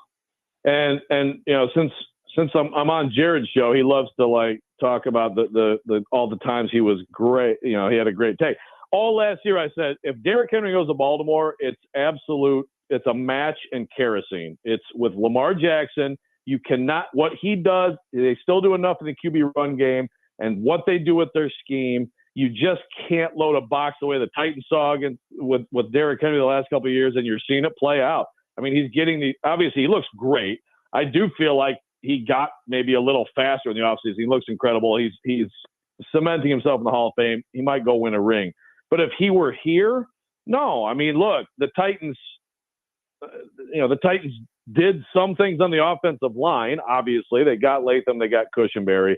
They did not, they didn't get someone at right tackle. They don't have a good right tackle. But like with everything, nothing functions here. When the pass game is dysfunctional, it does not function. So the idea that he'd be doing anything close to that, I think, is a fallacy. I think what he did, you watch him now, though, and I think maybe you can appreciate how great he was even in his later days with the Titans, dealing what he dealt with, getting those 2nd and 10 runs into 8-man boxes and having to carve out 2 yards and still producing the way he did. But it would be about similar to that. He's in a perfect situation. So I agree with Joe. I do not think that Derrick Henry would be having the same success with the Titans that he's having with the Ravens, where he's number one in every single offensive category, rushing the football, because the Titans are incompetent. Again, you want to know what the Ravens did? Because everyone tells me, well, the Titans don't have the Ravens offensive line. Yeah, well, the Ravens, they have a whole new right side of their offensive line too. Roger Rosengarten was taken with the 62nd pick. He's the right tackle for the Ravens this year. Guess why? Because the Ravens knew they needed a right tackle after they traded Morgan Moses. And instead of saying, we'll throw some Scarbini out there and hope it works, they drafted somebody. But the Titans couldn't even trade down to 52 because they had to get the run-stuffing DT that doesn't hit the quarterback. That's incompetence. The Ravens, again, are a competent organization that knows how to replace players, knows how to draft players, spends appropriately in free agency, and has put together a great program. Now, I will say this. I am still not convinced that in the AFC playoffs, where they'll have to go through some elite quarterbacks, CJ Stroud, Josh Allen, Patrick Mahomes, I am still not convinced that if Baltimore gets down in a game, that Derrick Henry is going to help them come back. Because we saw when the Titans got down in a game, for the most part, Derrick had to go to the bench. And I do wonder how Lamar will react. The same thing they do. The same thing they do. And so I will be fascinated to see how Lamar will react in that setting, because it's hard to make it all the way through the playoffs in the Super Bowl without having to come from behind. So that's something I keep an eye on. But no, it wouldn't be the same here, because the people that run this team don't know what they're doing. That's why. So, yeah, I agree with Joe, but it's because, again, everyone just says, well, this offensive line, Derrick wouldn't be able. Yeah, because they don't know what they're doing. And I know they hired the guru, but the guru thought that PT could play right tackle, and he can't.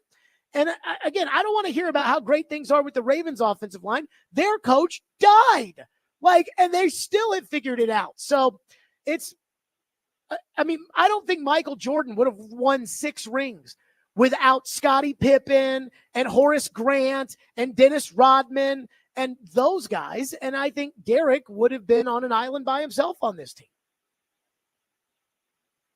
You're right about Jordan. Joe, do you have a rebuttal or do you want to get to the final question? No, I mean, we agree on it. All right. Final question. Final question. Jared, you go first. Ran Carthon has come under fire, mostly from you, for his performance as Titans general manager. What would it say about the Titans and specifically Amy Adams Strunk if they were to fire 2 general managers in a 3-season span? It would say that Amy Adams Strunk doesn't know what she's doing. And I'm okay with that. Because what I don't believe in is I don't believe in throwing good money after bad. And so if Amy Adams Strunk were to have the chutzpah to put her hand in the air and say, I screwed up. And it's not just Carthon, because Brinker's got to go too. We're putting them together. If that would she be had the chutzpah to say, I screwed up, you know what, Adam? I'm going to change it would say that she doesn't know what she's doing, but that's okay. But it would say that she's courageous to be able to put her hand in the air and say to these fans, I blew it. And so we're going to, bring in people that know football in order to help us find somebody that actually knows football. And we're going to bring competence into the building. How? These people followed the same track that all these other people who get GM jobs follow. So how is she going to determine who knows football if she just gives up on these guys right now? Don't worry, guys. You go to the Here's NFL, my courageous move. My courageous move. And this time we'll get some. So what are you saying? You're saying you must hire like a former general manager, like a retread GM? No, okay. I do think that the Titans need to hire somebody with experience. And not only do I think the Titans need to hire somebody with experience, there's Michael an Lombardi. option. That's your guy. You love his podcast. That your guy? No, but Rick Spielman, I would be interested in. Thomas Dimitrov, okay. I would be interested in. Pete Carroll, I would be interested in. Again, guys with experience, I would be interested in. I know Pete Carroll knows football. I know that. I know he knows more football than Ran Carthon. I know he can build a team better than Chad Brinker with his MBA from Kellogg's. So you can go to the NFL too. Owners go to the NFL all the time and say, hey, help me find the right person. And the NFL will help you find the right person. And I know that because they've done that over the years with Charlie Casserly helping out teams. I don't know this for a fact. I think Floyd, went down to Jacksonville with Shad Khan at one point. They will help you find people.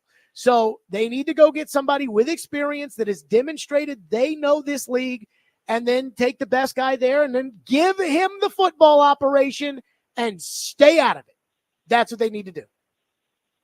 Again, the question, Adam, was what would it say about Amy Adams Strunk, right? Yes. What would it say about the Titans and specifically Amy Adams Strunk if they were to fire 2 general managers in a 3-season span? Yeah, that she's completely devoid of a clue.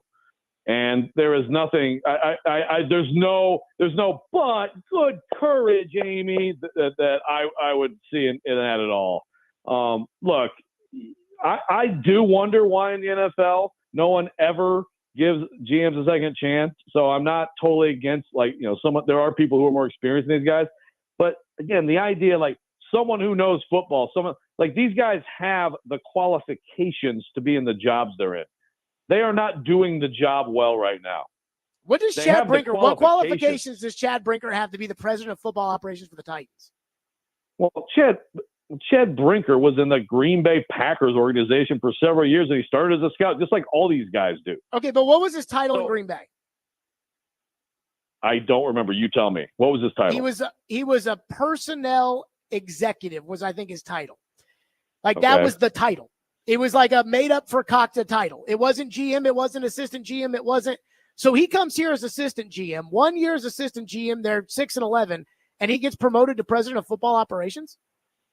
Well, again, Amy Adams Strunk has a lot of information, something she must have liked, and she promoted him. But it's not, I mean, it's not out of bounds or all that weird for someone to get to an organization, get a promotion when he got hired, right? And then get promoted within the look. It's very weird what she did with the whole, now he's basically in charge and he's ahead of Rand. He's the president. Rand's a VP.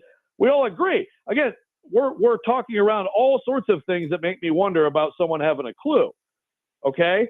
But the idea that now bailing on all of this is courageous is absolutely hilarious. Well, just because people like you won't analyze the amazing. situation, they'll just say, 2 general managers in 3 years, you suck. Whereas the Houston Texans had 3 head coaches in 3 years. They got made fun of by everybody, and I think it's working out for them. Okay. The Texans coaching situation is now your example. You know why? I am analyzing the because they didn't situation, throw Jared. good money after bad. They didn't say, well, Lovie Smith stinks, but we don't want to look stupid. So here you go, Lovie. Go coach C.J. Stroud. If Amy Adams Strunk, again, is doing what you should be doing as an owner of a football team, What makes you think she's doing that? You keep saying that. Like, you try to think of the right word to use without using the word that might get me in trouble on the radio. You walk around it, but you won't step in it. You and Robbie talk around it, but you won't say, should the Titans keep these guys running this football operation the way they've run it, or should they not? Every time that comes up, you're like, well, I would hope that Amy's done her homework. No, Joe, if you bought the franchise tomorrow, would you keep them? If I bought the franchise, I'd probably have my own total hiring system.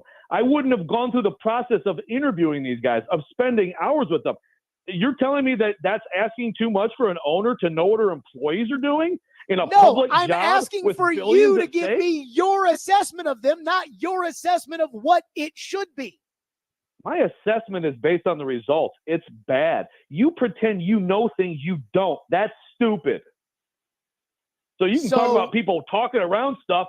I acknowledge my ignorance on things and my limitations. You seem to not realize yours. It's a real problem. So you won't have an opinion about whether or not at the end of the year, right now they're on pace for 3 wins. So if Jared, they go 3-14. So Jared, what you're saying is that unless anyone agrees with you and fire everybody, that's all you do all the time. Every year with everybody. Fire. That's not true. I didn't want to fire Mike Mularkey. They fired him. That wasn't my choice.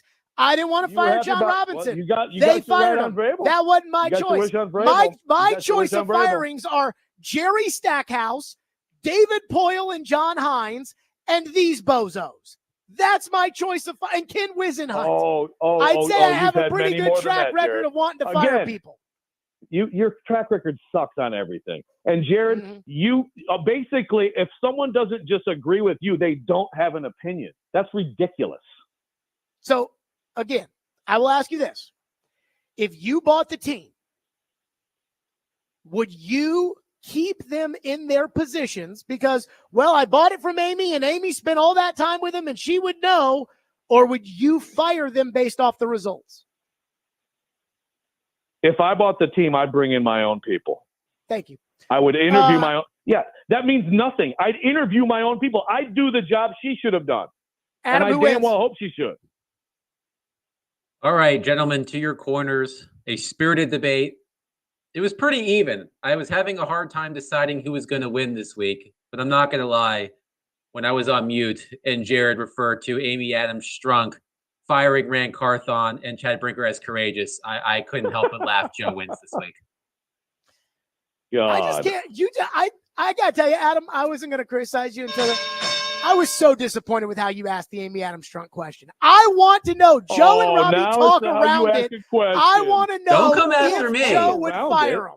We don't talk around it. We don't. Yes, we don't you think do. Everyone should be fired every second of every day. Again, that's not true. I didn't want to fire Mike Mularkey. I didn't want to fire Mike Mularkey, and you didn't either. And I remember that you didn't want to fire him. And so I don't say, Joe wants to fire everybody because you didn't want to fire Mularkey. I didn't want to fire Robinson. You didn't want to fire Robinson. I recognize that. Just because they fired Robinson doesn't make me responsible for that. Rand Carthon is the only general manager the Titans have had since I've been on the radio that I've said they should fire. And I think, no, Wisenhunt and Vrabel are the only coaches. And again, I wanted a clean house at the end of last year. Thank both of you. Jared versus Joe is presented by Very Pella Windows and courageous of Doors. you, Jared. So courageous. Pella Windows and Doors of Nashville, Stillman and Company, 102.5 The Game.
Stillman and company, I feel like I got robbed in Jared versus Joe. I'm not going to lie about it. All I ask is that at some point, Joe Rexrode and Robbie Stanley just say, hey, I think Brinker and Carthon are either doing a good enough job to keep their jobs or doing a bad enough job to lose their job. That's all I ask.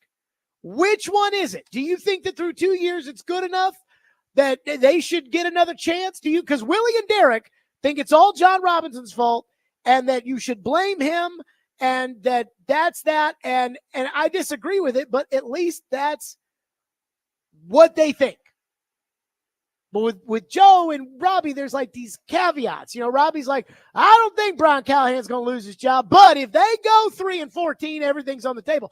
I'm like, right now they're on pace for 3-14. And that was 3-14 before they gave up for the season, which they did today by trading DeAndre Hopkins. And I will say the one thing that opened my eyes from Jared versus Joe today was really how you can't, the way that I've looked at the trades they made today, I'm fine with the DeAndre trade. I'm not going to sit here and say, oh, I wish they could have gotten more or dislike the conditions or be upset about the money. Again, I know how this league works. That's the market value for DeAndre Hopkins. I'm fine with it. I think the Chiefs got a player they can use, and the Titans got rid of somebody who, quite frankly, wouldn't have done anything except catch a couple of passes here and there for them this year, but it wouldn't have made a difference in the scoreboard. Fine with it. I think the Ernest Jones trade was a good trade. So when everybody says the YouTube chat or whatever, Jared has a personal vendetta against Rand Carthon. I don't. My vendetta is with the fact that I'm a Titan fan and they don't win. And I don't like it. My vendetta is with the fact that the Titans aren't accountable.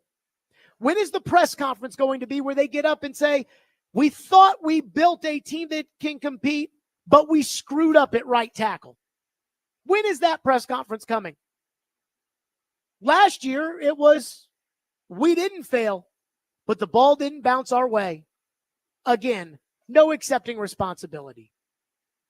I don't think you can build a team when you have the people at the very top that only want to talk when things are good. When I hear people say, well, I've got a personal vendetta and I've got a, it tells me you either don't watch the games and follow the team, or maybe you just are making up what you want to hear. When the Titans make a good move, I give them credit for it. I do. Just like today. I think the Ernest Jones trade, the one that got Ernest Jones and the one that sent Ernest Jones to Seattle, I think were good trades. Not going to be upset about it. But you're not going to build a winning football team based around fourth-round picks. But don't sit here and point the finger at me because this team stinks. Because all I care about in the end is winning. I don't care if the coach likes me. I don't care if the GM likes me. It's a lesson I learned long ago. You get two choices in this industry. You can either tell it like it is and have people listen to you and go to sleep at night saying, you know what, I'm telling it like it is. Or you can be friends with coaches and general managers and players. I'm not interested in being friends with the players.